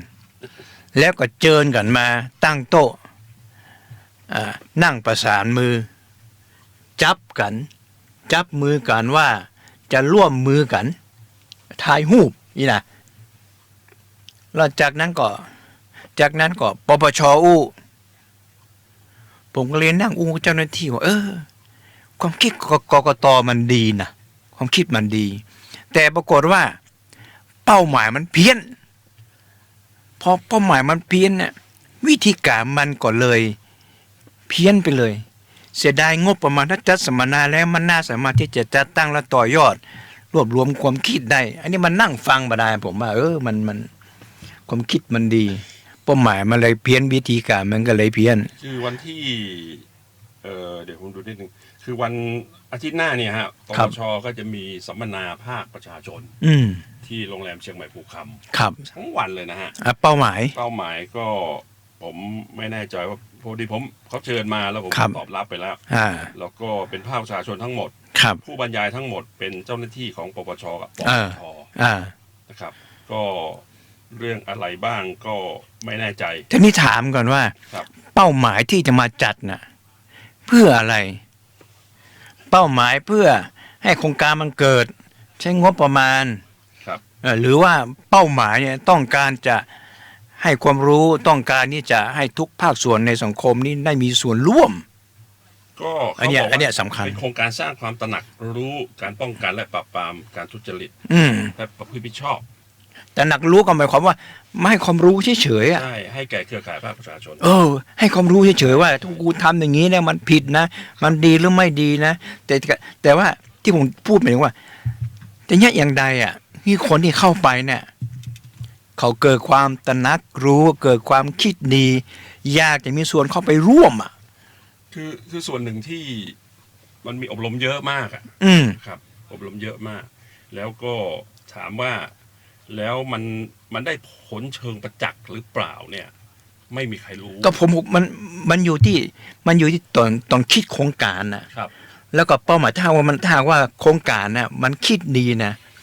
เป้าหมายมันก็จะดี เพราะฉะนั้นกลยุทธ์ไปสู่เป้าหมายเนี่ยมันก็สามารถนำไปสู่การปฏิบัติได้ แต่ว่าไปแต่ความคิดน่ะถ้ามันคิดว่าโครงการมันเกิดเพื่อให้งบประมาณมันขับเคลื่อนก็วิธีคิดก็คือมาอบรมให้ความรู้อย่างแล้วก็เซ็นก็จบเนี่ย ก็ ส่วนมากมันจะเป็นอย่างนี้นะ อาจารย์อย่าความจริงมาว่าดิ เอาว่าทุกคนหวังดี หวังว่าภาคประชาชนจะเป็นส่วนหนึ่งของการป้องกันและปราบปรามทุจริตอันนี้นะเป็นความคิดดีๆมากเลยทุกคนช่วยกัน แต่สิ่งที่จะช่วยยังไงนี่วิธีการต่างๆเนี่ยต้องคิดให้เขาด้วย ไม่ใช่ผมรู้ว่าไอ้นี่ทุจริตแล้วผมไม่มีหลักฐานแต่ผมไม่บอกเขาบอกเจ้าหน้าที่ก็จะถามว่าเอาแล้วหลักฐานตรงไหนเอาแล้วผมก็เดินกลับบ้าน ผมไปเจอนักข่าวไทยรัฐส่วนกลาง ครับ นั่งอู้กันแล้วก็กินก๋วยเตี๋ยวเนี่ยขาพี่ผมว่าบอกว่าอาจารย์มีความคิดเหมือนผมเลยความคิดดีเป้าหมายมันเพี้ยนอาจารย์รู้ไหม องค์กรเนี่ยเป็นองค์กรที่หาเงินได้น้อยแล้วก็มากที่สุดว่ะ อันนั้นเราไม่ลึกขนาดนั้น นักข่าวส่วนกลางไทยรัฐอ่ะ ครับ แล้วก็ต่างคนก็ต่างครึ่งวันอ่ะ ครับ ก็บอกต่อแล้วผมก็ไปเขาก็ไปอ่ะ ครับ คือเรื่องเนี้ยเรื่องภาคประชาชนหรือคนบ้านเราหรือคนทั่วประเทศเนี่ย ตอนนี้เนี่ยสิ่งหนึ่งที่อยากให้ทำคือ จะชอบใครไม่ชอบใครไม่เป็นไร นะครับแต่ว่าทุกคนต้องรักประเทศ ไม่ใช่พูดอย่างเดียวคือ ฉันจะอย่างนี้อย่างเงี้ย แต่ประเทศชาติจะไปรอดไม่รอด ผมว่า ผมก็ไม่รู้ คนทุกคนนะทุกภาคส่วน ครับ ในประเทศไทยเนี่ยทุกคนน่ะฮัก ใช่ สังคมไทยฮักประเทศไทยมัดทุกคน เพียงแต่ว่ามันมีชนชั้นแหมชนชั้นหนึ่งอ่ะมันผูกขาดกันฮักอ่ะถ้าคนไหนบ่ทำเหมือนตัวกูบ่คิดเป็นกูแสดงคนนั้นบ่ฮักเนี่ยมันก็เลยเกิดความ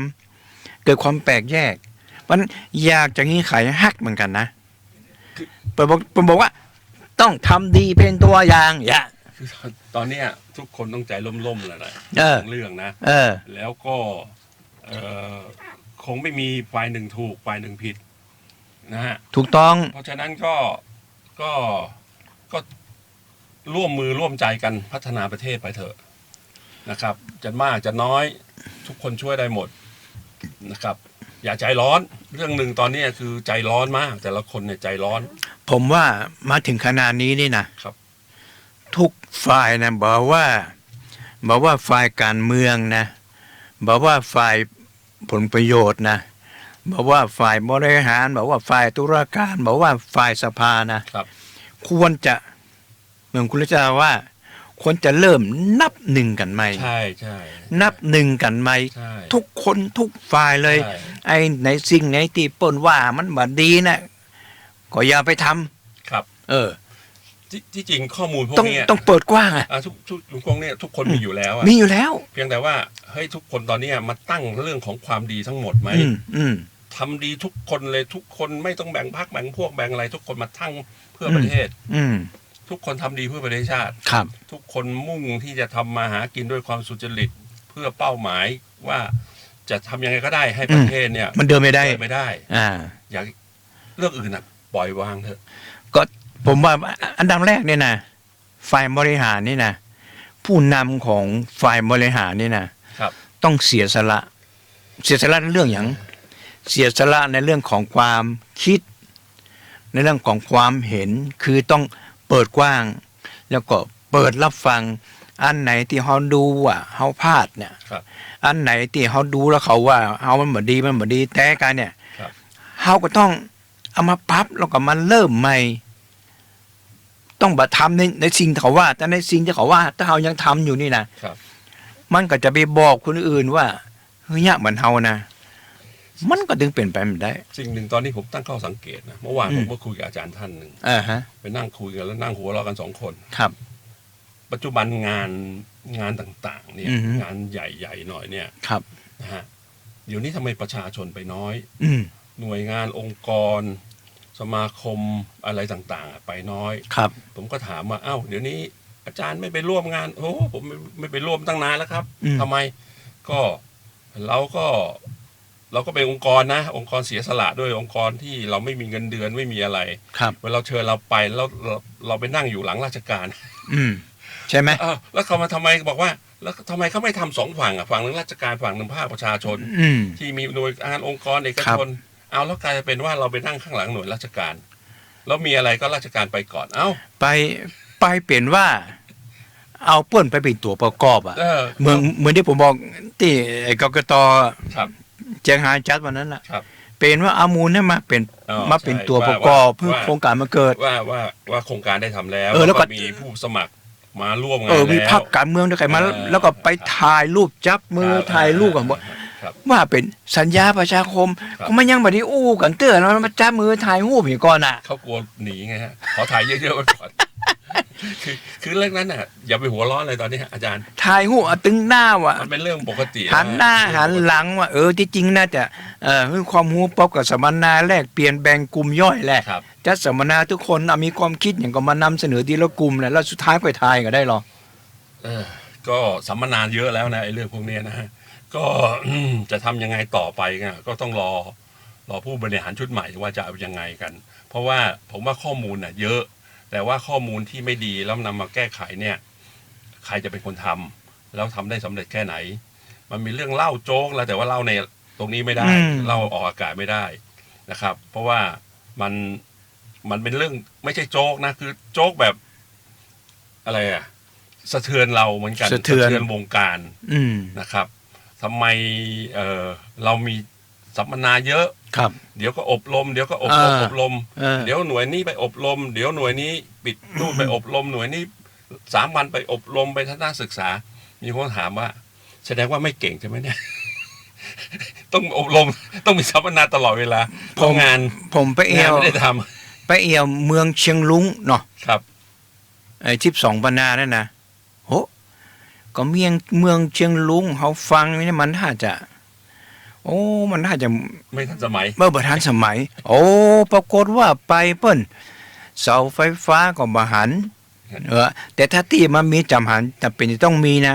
เปิ้นก็ฮัดให้เรียบร้อยใช่ครับเพราะหาของยกขยะก็บ่ค่อยที่จะมีแล้วก็บ้านเฮามันจะได้เนี่ยมาได้ ผมก็เพราะว่ามันคิดคนละอย่างผมไปนั่งสนทนากับคนที่จะลงที่ทำงานการเมืองไอ้ที่ลงนายกที่สมนตรีทั้งหลายนะผมคิดว่ามันจะอู้เรื่องขยะนะหมายความว่าแก้ปัญหายังยั่งยืนแต่ว่ามันคิดยังไงขยะมีจำนวนจากตันว่ะได้ตันตัวบาทว่ะส่งไป 2,000 คืนมาแต่แล้วมันจะพัฒนามันความคิดมันเหมือนกันมันคนละอย่างนี่เนาะก็คือตอนนี้เนี่ยมันมีโลกโซเชียลที่ทุกคนแสดงความเห็นได้สิ่งที่ไม่ดีเนี่ยเรายกมาเสนอนะครับแล้วก็หาวิธีแก้ไขแต่ขณะเดียวกันผู้ที่มีอำนาจเกี่ยวข้องเองเนี่ยก็ต้องรับฟังด้วยใจที่เปิดกว้างถูกต้องไม่ใช่ว่าพอเขาติติงก็มีอารมณ์นะก็มีอารมณ์เนี่ยหัวร้อนนี่ไงว่าเราขับรถปาดกันนิดหน่อยเนี่ยลงมาแล้วชกกันอะไรต่างๆถึงไม่พอใจต้องลงมาตีกันยิงกันถึงตายแล้วถามว่าคนที่ไปทำขนาดนั้นน่ะชีวิตคุณสบายเหรออารมณ์วูบเดียวอย่างเงี้ยตี้มันจะโตมาตั้งหลังใช่แล้วอย่างนี้จะทำยังไงแล้วอีกเรื่องหนึ่งที่เราห่วงคือเวลาเกิดเรื่องเนี่ยมันก็จะมีดราม่ามาว่าลูกฉันเป็นคนดีลูกฉันอยู่บ้านช่วยบ้าน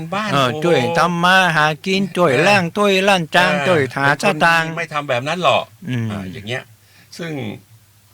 เราไม่ได้ว่าอะไรนะครับก็เป็นเรื่องของปกติที่คนเป็นกลุ่มเดียวกันก็ต้องว่าดีแต่ว่าเปิดใจกว้างๆนิดนึงหัวจะได้ไม่ร้อนแล้วก็ทำอะไรก็แล้วแต่เนี่ยเพื่อประโยชน์ของส่วนรวมมากขึ้นได้ไหมทุกวันนี้ทำไมประโยชน์ส่วนรวมน้อยจังก็ที่มีข่าวนะละออนอายุ13 ปีนะเบื่อห้องไปตัวก่อนนั่งไปตัวเนี่ยลำบากที่โดนไอ้นั่นอายุ20 ป่ายนั่นน่ะเอามีหินขว้างใส่ตายอย่างนั้นน่ะลูกก็เป็นคนดีขนาดต้องทำมาหากินครับก็เมื่อเช้าอ่านคนเขาแชร์ครับเรื่องจดหมายแม่ก่อนตายแม่เขาบอกว่าขอเกิดมาเป็นอะไรพบกันชาติเดียวพอกับลูกเขาฟังแล้วสะเทือนใจมากลูก4 คนแล้วก็อายุแม่ก็80-90แล้วแล้วก็เลี้ยงหลานให้อยู่เลี้ยงหลานนี่เลี้ยงหลานให้4-5 คนหรือไงเนี่ยแล้วคล้ายๆว่าแม่ตัดพ้อลูกไม่เคยได้มาอะไรเนี่ยไม่ค่อยได้มาไม่โทรหาไม่ได้คิดถึงเลยแม่บอกว่าขอเจอกันชาติเดียวพอเราฟังแล้วเราสะเทือนมากเลยบอกบางทีถามว่าถามจริงๆฮะเคยเพราะเราเคยเห็นใช่ไหมครับเห็นคนทุกข์คนยากลูกเขาเราเห็นรายการเพื่อ ในการอะไรเพื่อหาเงินใช้หนี้หาอะไรนั่นแล้วเห็นมาดูคนดูอ๋อลูกแต่ละคนบางทีเราเห็นเขาเล่าเห็นเขาเอามาถ่ายนะถ่ายคลิปให้ดูเลยนะเขาคิดจะทำนู่นทำนี่ให้พ่อให้แม่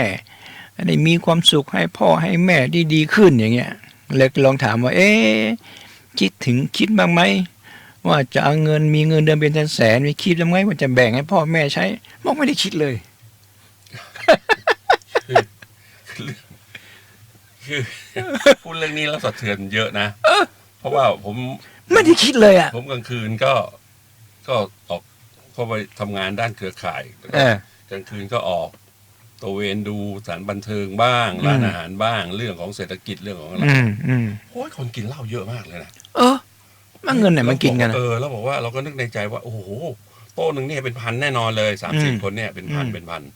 แล้วก็โอ้ยเงินเดือนต้องเท่าไหร่เนี่ยแล้วก็มาบ่อยๆอย่างเงี้ยแล้วพ่อแม่เขาอะหรือว่าไม่ต้องส่งบ้านละไม่ส่งอะไรเงี้ยตัวเองมันยังสิ้นเดือนก็ต้องกินมาม่าแล้วไม่ต้องสิ้นเดือนอาจารย์นะแค่วันที่10อะมาม่าก็ขายดีแล้วฮะมาม่าไข่มาม่ากับไข่เขาบอกซื้อไว้เป็นแพ็คๆผมก็บอกโอ้โหแค่วันที่10เองนะมาม่าไข่แล้วพอ15เนี่ยจะอีกรูปแบบหนึ่งแล้วนะ15คือเศษตังค์มาซื้อจะเศษตังค์เป็นกำเลยมาซื้อแล้วสิ่งหนึ่งที่เราอยากจะคิดอยู่เหมือนกันว่าคนผมว่าไม่ได้ว่าทุกคนนะฮะแต่ว่ามีคนกลุ่มหนึ่งเหมือนกันที่อย่างเงี้ยวันที่5ก็เริ่มซื้อมาม่าแล้ว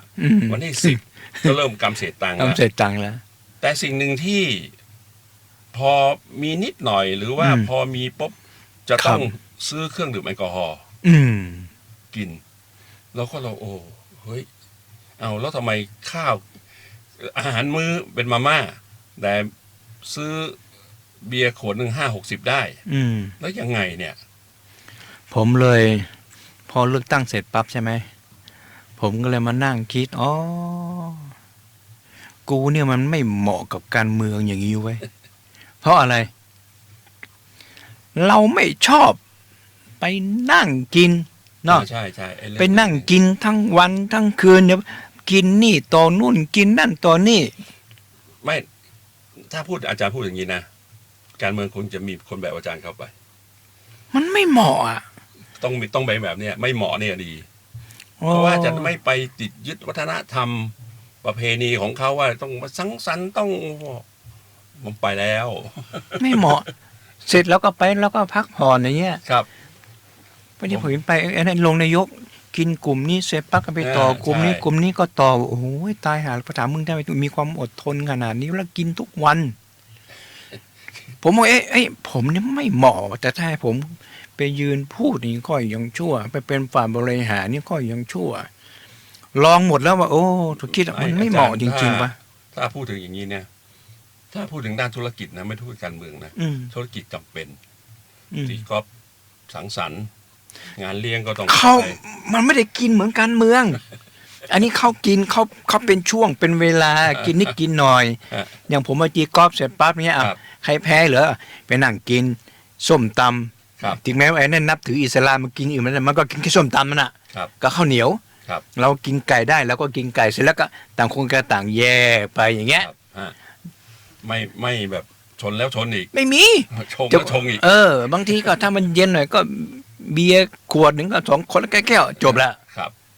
แต่การเมืองมันไม่ใช่อย่างนั้นน่ะมันไม่เลือกเวลากิน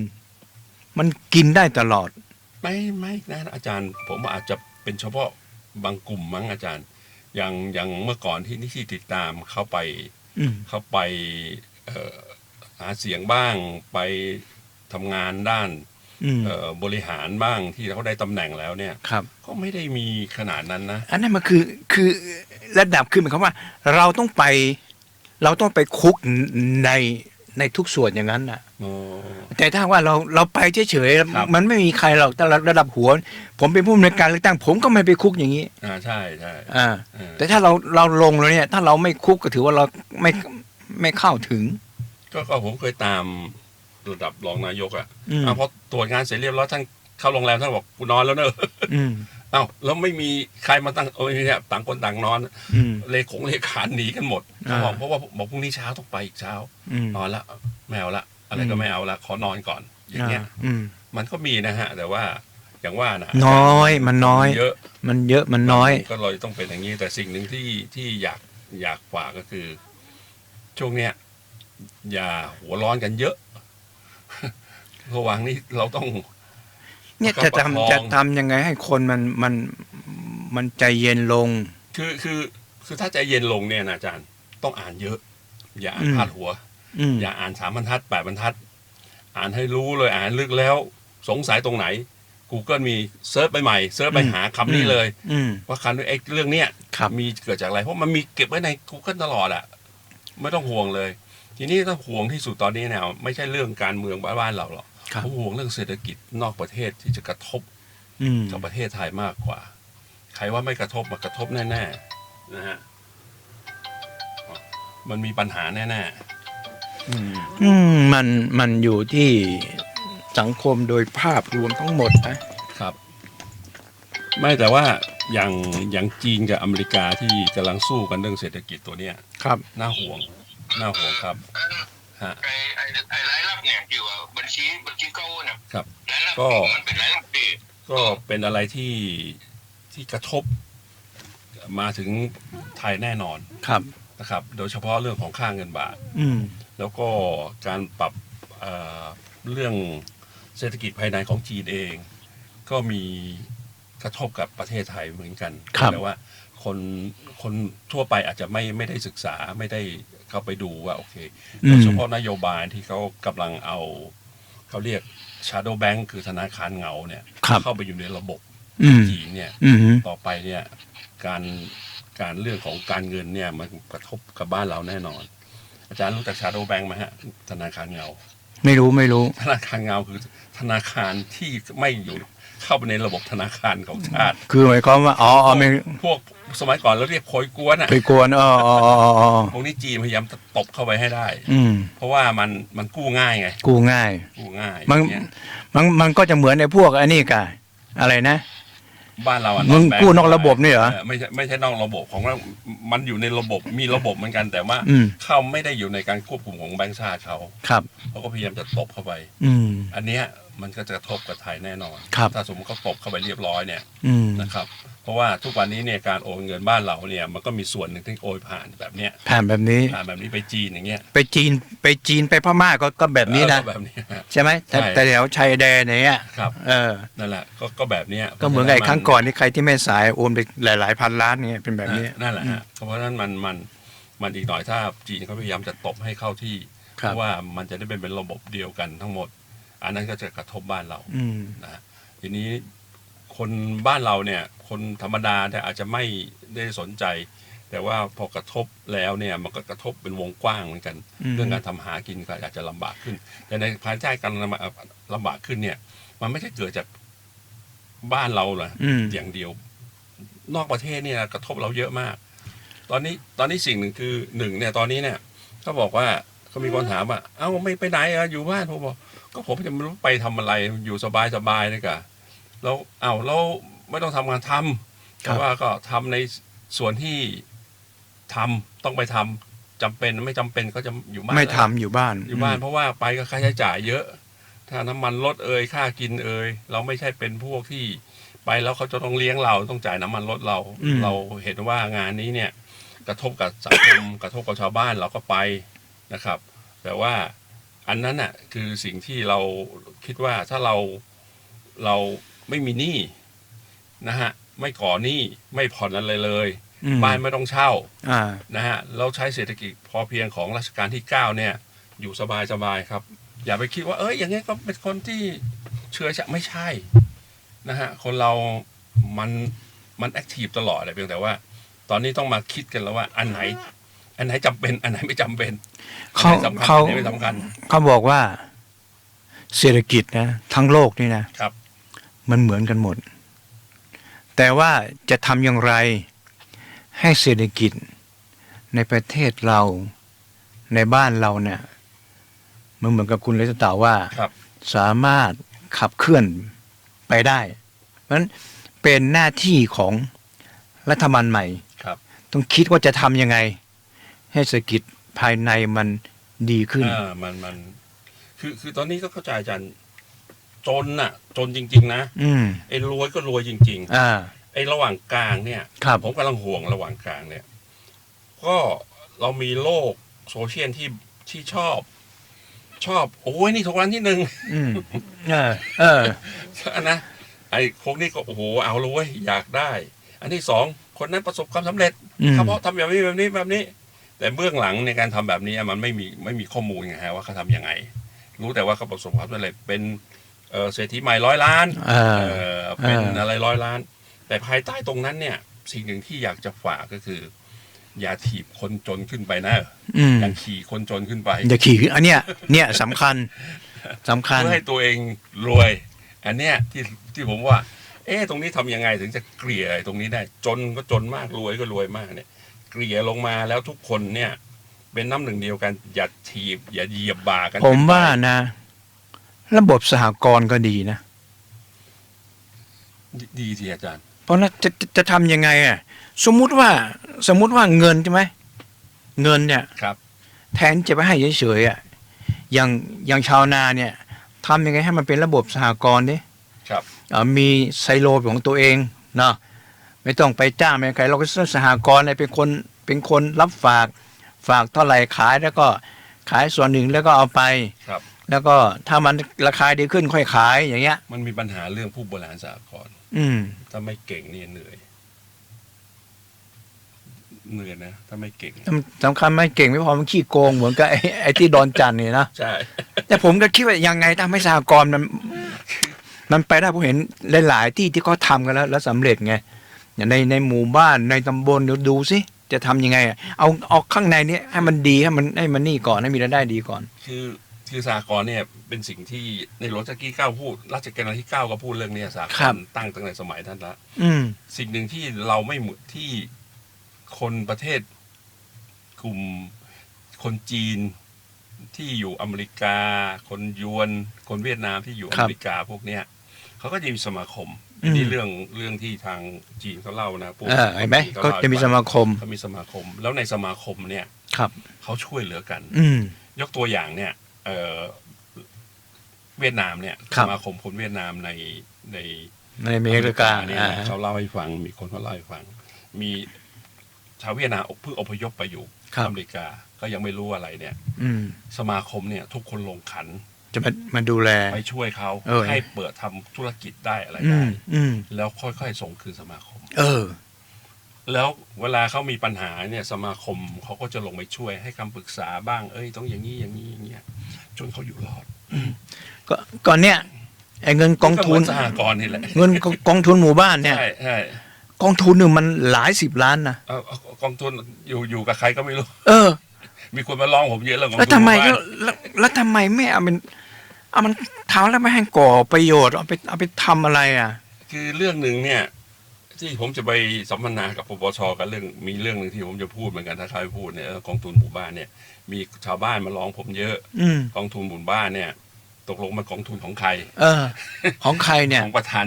กองทุนหรือว่าของญาติประธานกองทุนหรือของทั้งหมู่บ้านพอทำไปทำมาเนี่ยกลายเป็นไม่รู้อยู่ไหนอะรู้อยู่ไหนแล้วอยู่กี่คนกันไม่รู้กองทุนเงินก็เพิ่มไปไปไหนก็ไม่รู้ทีนี้เนี่ยชาวบ้านเขาเวลาไปร้องเรียนเนี่ยมันก็ไม่ได้รับการอะไรเขาเรียกอะไรดำเนินการซึ่งจริงๆแล้วไม่ได้รับการดำเนินการแต่ผมว่าชาวบ้านอาจจะร้อนใจว่าโอ้ยไปร้องตั้ง10 วันแล้วทำไมไม่เห็นมีอะไรเกิดขึ้นเลยซึ่งที่จริงเนี่ยมันต้องมีการรวบรวมข้อมูลแล้วก็สืบข้อมูลในทางลับแล้วก็เข้ากรรมการพิจารณาว่าอันเนี้ยต้องดำเนินการยังไงถึงจะสั่งลงไปเป็นเรื่องของเกิดคดีแล้วแก้ให้มันเห็นเลยไม่ใช่เอาเงินยัดเข้าไปแต่ทีนี้ชาวบ้านอ่ะร้อนใจไงพอแจ้งแล้วจะต้องเพราะวันนั้นผมคุยกับปปทอธิบายชัดเจนมากเลยวันนั้นชาวบ้านเขาให้พาไปร้องเรียนที่ปปทบอกชัดเจนมากเลยต้องดูกี่ข้อ1 2 3 4 5ถ้าเข้าเกณฑ์ปุ๊บเนี่ยรับแล้วลงเลยอย่างเงี้ย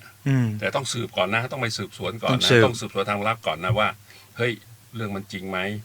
แล้วอยู่ในขอบเขตไหม หมดอายุความหรือยังอะไรต่างๆ เนี่ยต้องทำแบบนั้น ทีนี้ชาวบ้านจะใจร้อนไม่ได้ แต่ขอให้รวบรวมหลักฐานให้ชัดเจน คือมันเป้าหมายมันเพี้ยนไปหมดอ่ะ ก็มันเป็นระบบที่ ใครมาก็ใส่ใครมาก็ใส่ พูดไปแล้วมันก็จะกระทบเยอะแยะเลย เช่นสมมุติว่ามันหน่วยงานหนึ่งเนี่ย อือฮึ พอย้ายหัวหน้าหน่วยงานมาใหม่ปุ๊บของเก่านี่ แทบจะไม่ได้ทำเลยนะ ทิ้งหมดเลยเอาเฮ้ยฉันต้องทำแบบเนี้ยคนใหม่มาเฮ้ยนี่ไม่เอาเฮ้ยทำไมอย่างนี้เอาเจ้าหน้าที่ก็เริ่มต้นนับหนึ่ง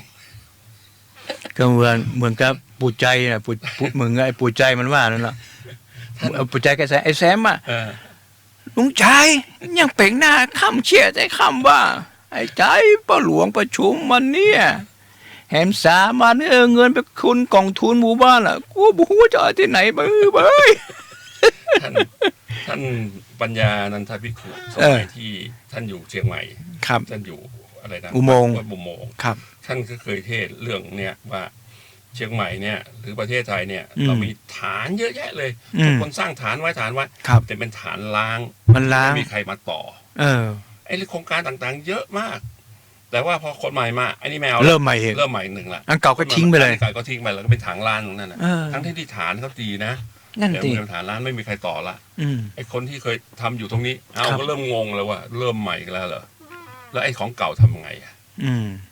นี่คือส่วนที่ว่าประเทศไทยเราอาจจะต้องพัฒนาเรื่องของระบบแต่ว่าถ้าใครเนี่ยจะไปพัฒนาจะไปคิดเนี่ยเดี๋ยวนี้ผมว่าทุกคนคิดเป็นหมดคิดได้หมดแต่สุดท้ายเนี่ยมันก็ มันก็ทำไม่ได้ เพราะว่าความร่วมมือไม่มีเอายกตัวอย่างหนึ่งก็ได้มันมีเรื่องที่รัฐมนตรีสั่งมาที่ปลัดกระทรวงเรื่องให้ทำแบบนี้เรื่องที่ทำอยู่แล้วอันนี้ไม่ใช่นะอันนี้ทำไม่ได้อันนี้ไม่ได้ท่านปลัดกระทรวงบอกไม่ได้ละเพราะว่าเขาวางสร้างทำแผนมาแล้วไอ้ที่ท่านสั่งมาเนี่ยเก็บเข้าลิ้นชักไว้ก่อนแล้วก็หายไปเลยแล้วก็ทำเหมือนเดิมหมดแล้วรัฐมนตรีจะทำอะไรไม่ได้หรอกนี่คือส่วนที่ว่าเราจะต้องปรับปรุงระบบราชการใหม่ไหม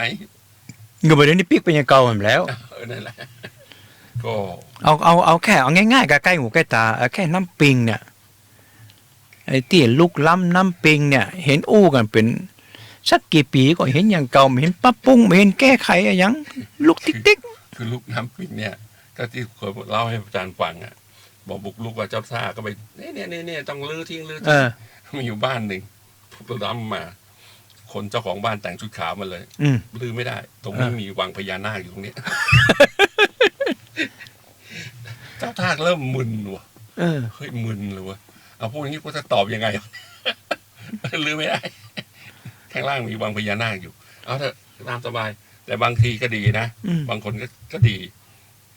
ล้ำมาแล้วเจ้าท่าให้ลื้อทันทีเลยพอลื้อเสร็จเรียบร้อยให้เจ้าท่ามาดูเรียบร้อยนะครับลื้อให้เรียบร้อยแล้วโอเคพรุ่งนี้กูสร้างใหม่แล้วเจ้าท่าก็ต้องมาออกหนังสือใหม่กี่เดือนเลยผมก็บ่เข้าใจแต่ก็ผมไปเฮาไปเมืองจีนนี่อย่างเปิ่นทำได้วะแม่น้าเปิ่นทำอย่างนี้อย่างเฮานี่อย่างเฮามันทำมาได้มันหลายคนก็บอกว่าทำไมประเทศเราบ้านเราเนี่ยไม่เจริญเหมือนประเทศเพื่อนบ้านมาเลเวียดนามอย่างเวียดนามเนี่ยเราไม่ต้องไปเทียบเขาหรอกอย่างลาวเองจะชนะเราพม่าก็จะชนะเราแน่นอนเพราะว่าเมื่อรัฐบาลสั่งทุกคนต้องทำไม่ทำไม่ได้ไม่ทำก็ต้องปลดหรือไม่ทำก็ไม่ได้เพราะว่าเขายังปกครองด้วยสังคมนิยมครึ่งหนึ่งเพราะฉะนั้นคุณไม่ทำไม่ได้ก็ของเขาก็มีมาตรา44ก็มีคสชกันนั่นแหละสังคมถ้ามันทำไม่ได้เอ้าก็พอสั่งไปพอก็ด่ากันเช็ดเลยถามว่าที่นู่นกล้าด่าไหมสำคัญมันด่าอยู่วงนี้แล้วกะกว่ามันสาวก็ย่าไปอยู่แห่งวงนี่คือเรื่องของเรื่องเนี่ยถ้าเราแบบมีสั่งแบบเขาได้เราทุกคนทำตามคำสั่งแบบนี้ได้มันไปได้แต่ว่าประเทศเราไม่ได้เดี๋ยวไม่เป็นประชาธิปไตย มันสั่งแล้วมันบัดติดตามันสั่งมาได้เพราะว่าอย่างสั่งขี้มูกอ่ะ คือสั่งแล้วเขาไม่ทำก็ไม่รู้จะทำยังไงอ่ะคือเราไม่กล้าคือยกตัวอย่างมันมีผมมีตัวอย่างเยอะนะอยู่ในจนกระทั่งผมปวดใจร้องปปทแล้วปปทสอบแล้วมีมูลแล้วรายงานให้เจ้ากระทรวงให้หน่วยเหนือทราบแล้วแล้วก็ยังทำงานอยู่นั่นแหละไม่มีอะไรเกิดขึ้นเลย จนคนร้องเขาบอกโอ้คนร้องเกษียณแล้วด้วยเขาเลยนั่งหัวล้อกันบอกแล้วมันไปอยู่ที่ไหนไอเอกสารแผ่นนั้นน่ะก็อยู่อะก็อยู่นั่นแหละใจโต๊ะไม่ใช่หมายถึงว่าเขาไม่สั่งอะไรมาไงก็มันสอบส่งไปเรียบร้อยแล้วเอกสารอยู่ไหนเอกสารอยู่ไหนหัวหน้าหน่วยงานเขาว่าแล้วก็ไม่สั่งอะไรอ่ะที่อย่างนี้มันต้องเสนอรัฐมนตรีไงปลดหรือว่าจะทำโทษอะไรก็ว่ากันไปอันนี้มาอยู่ที่ชักคนหน้าเขาก็รัฐมนตรีมีอำนาจแค่ย้ายปลัดกระทรวงย้ายข้ามกรมก็เลยนั่งหัวนกนั่งขำอยู่ทุกวันนี้นะอาจารย์ไม่ได้เครียดเลยนะไปรับรู้แล้วก็นั่งขำนั่งรู้แล้วก็รับขำอยู่เนี่ยบอกว่าต่อไปเนี่ยนะถ้าพวกคุณจะร้องเรียนนะคุณร้องเลยนะร้องศูนย์ดำรงธรรมอำเภอจังหวัดกรุงเทพร้องสำนักนายกร้องผู้ตรวจการแผ่นดินคุณร้องให้เป็นเอาฉบับหนังสือนี่นะแล้วคุณส่งให้ครบหน่วยงานเลยเดี๋ยวมันบรรจบกันเมื่อกี้ผมก็ไม่รู้จะช่วยคุณวันนี้ก็ร้องห้องที่ผมวางไว้ให้นะเนาะผมก็ไม่รู้จะช่วยยังไงแล้วเพราะว่าผมไม่ตามให้แล้วบอกก็ส่งให้หน่วยเหนือแล้วหน่วยเหนือก็คือนายเขาในกรมแล้วก็ไม่เห็นทำอะไรเนี่ยผมเข้ามาถึงอำนวยถามผมอาจารย์ครับอย่างอาจารย์คิดยังไงกับการเมืองปัจจุบันผมบอกว่าผมบอกเฉยไม่คุยรู้จักเฉยไว้ไงผมไม่คุยเฉยคือใครชอบใครก็เอาไปเถอะไม่ว่ากันใครจะอยู่ข้างไหนใครจะเชียร์ใครก็เอาเถอะเพราะฉะนั้นก็สรุปแล้ว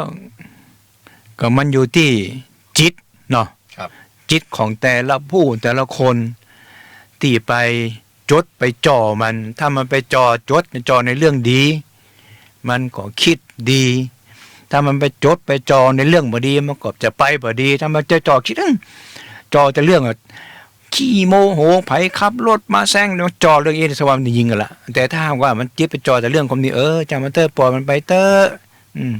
ตะกี้ผมก็โดน 2-3 คันปาดอยู่เนี่ยมาจากตรงหน้าเมย่าจากคงสิงมาเขาจอดเรียงตายแล้วฉันต้องติดไฟแดงไฟเหลืองเวลาเขามาอู้กัน2 คนในเวลามันจะมาวยจะวยว่าเนาะเวลานั่งอู้คนเดียวนี่เหมือนกว่ามันจะได้นะมันจะนั่งคนเดียวนะเขียนหัวข้อนี่นะถ้าหลังใหม่นี่เรื่องเยอะเลยอย่างเยอะนะนั่งแล้วก็คือตอนนี้เนี่ยคือรู้คือไปรับรู้มันเยอะแล้วก็นั่งขำคนเดียวเหมือนไม่ได้ออกมันจะทำยังไงล่ะขำแทนว่าเราประเทศชาติเราจะรอดนี่ถ้าแบบนี้เยอะๆเนี่ยจะนั่งขำว่าแต่ก็เดี๋ยวนี้นั่งร้านกาแฟก็ไม่คุยการเมืองนั่งโม้เรื่องตลกเรื่องไร้สาระเรื่องเมียทะเลาะกับผัวทะเลาะกับเมียดีกับสนุกดีเอาละถึงเวลา2 นาทีครับก็กำได้ไผก่อคนนั่นก็จงฮับไปก็ขอความสุขความสวัสดีจงบังเกิดแก่ท่านผู้ฟังที่รับฟังรายการอยู่ทางสถานีวิทยุเพื่อการศึกษาพระพุทธศาสนาและวัฒนธรรมวัดฝายหินจุคนครับสวัสดีครับ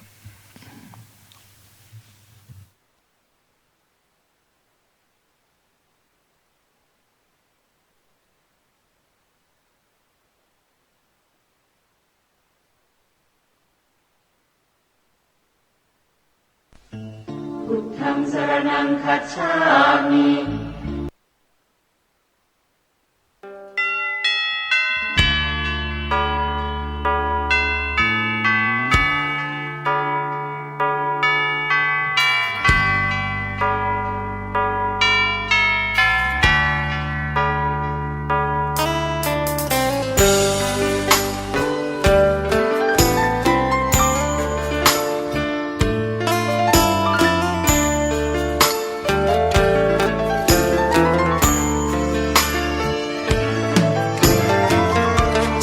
ชวนทุกท่านเข้าวัดเข้าวาฟังธรรมะจากหลวงตาเสริมชีวาให้สุขสดใส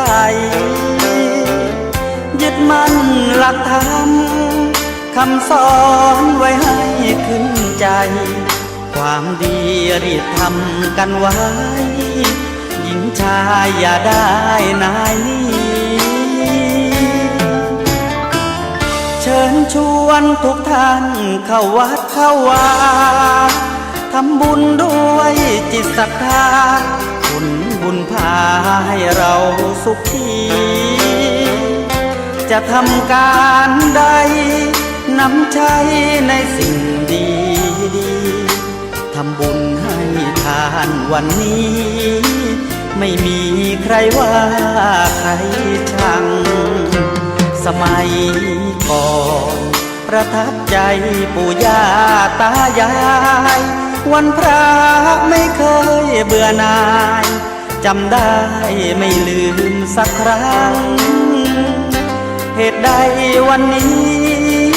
มีคนเข้าวัดน้อยจังอยากให้เหมือนก่อนอีกครั้งฝากความหวังกับคนรุ่นใหม่เชิญชวนทุกท่านเข้าวัดเข้า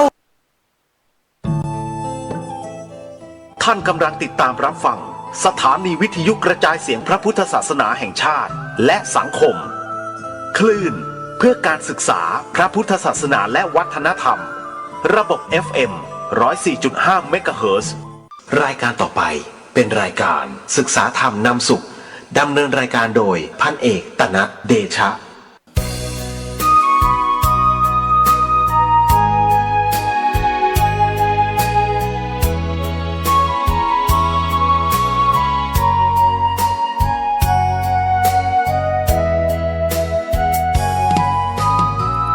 วัดเป็นบุญเขตวิเศษสถา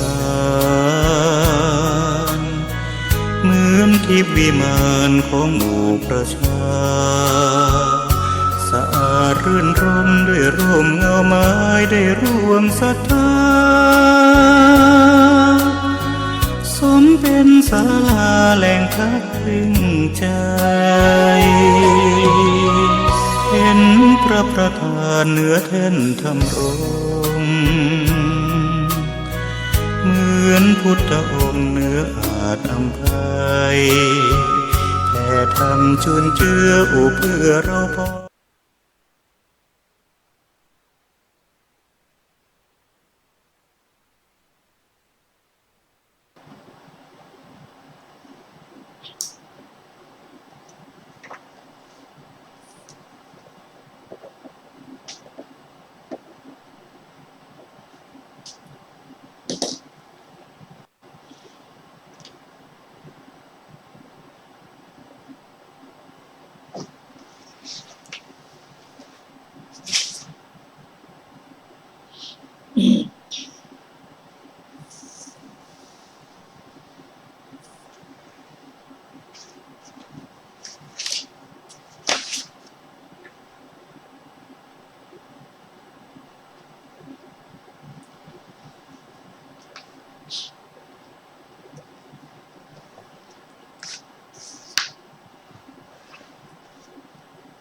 สวัสดีครับท่านผู้ฟังที่เคารพครับ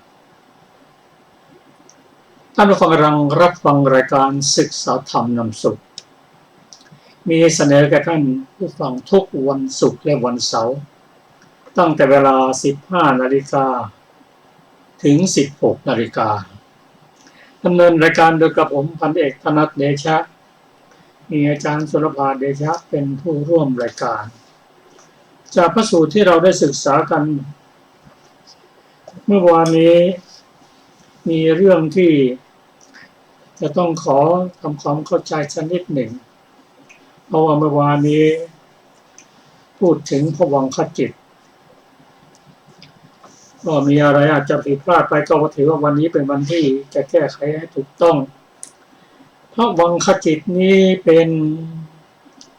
วิปากจิตเป็นวิบากวิปากจิต19 ที่ติดมาจากชาติก่อนเพื่อที่จะให้ผลในชาตินี้พระบังคจิตนี้มีอยู่19 ดวงแล้วก็มีดวงใดดวงหนึ่งในจำนวน19 ดวงนั้นนั่นคือมหาวิบาก8สันติรณะกุศลและอกุศล2เป็น10รูปวิ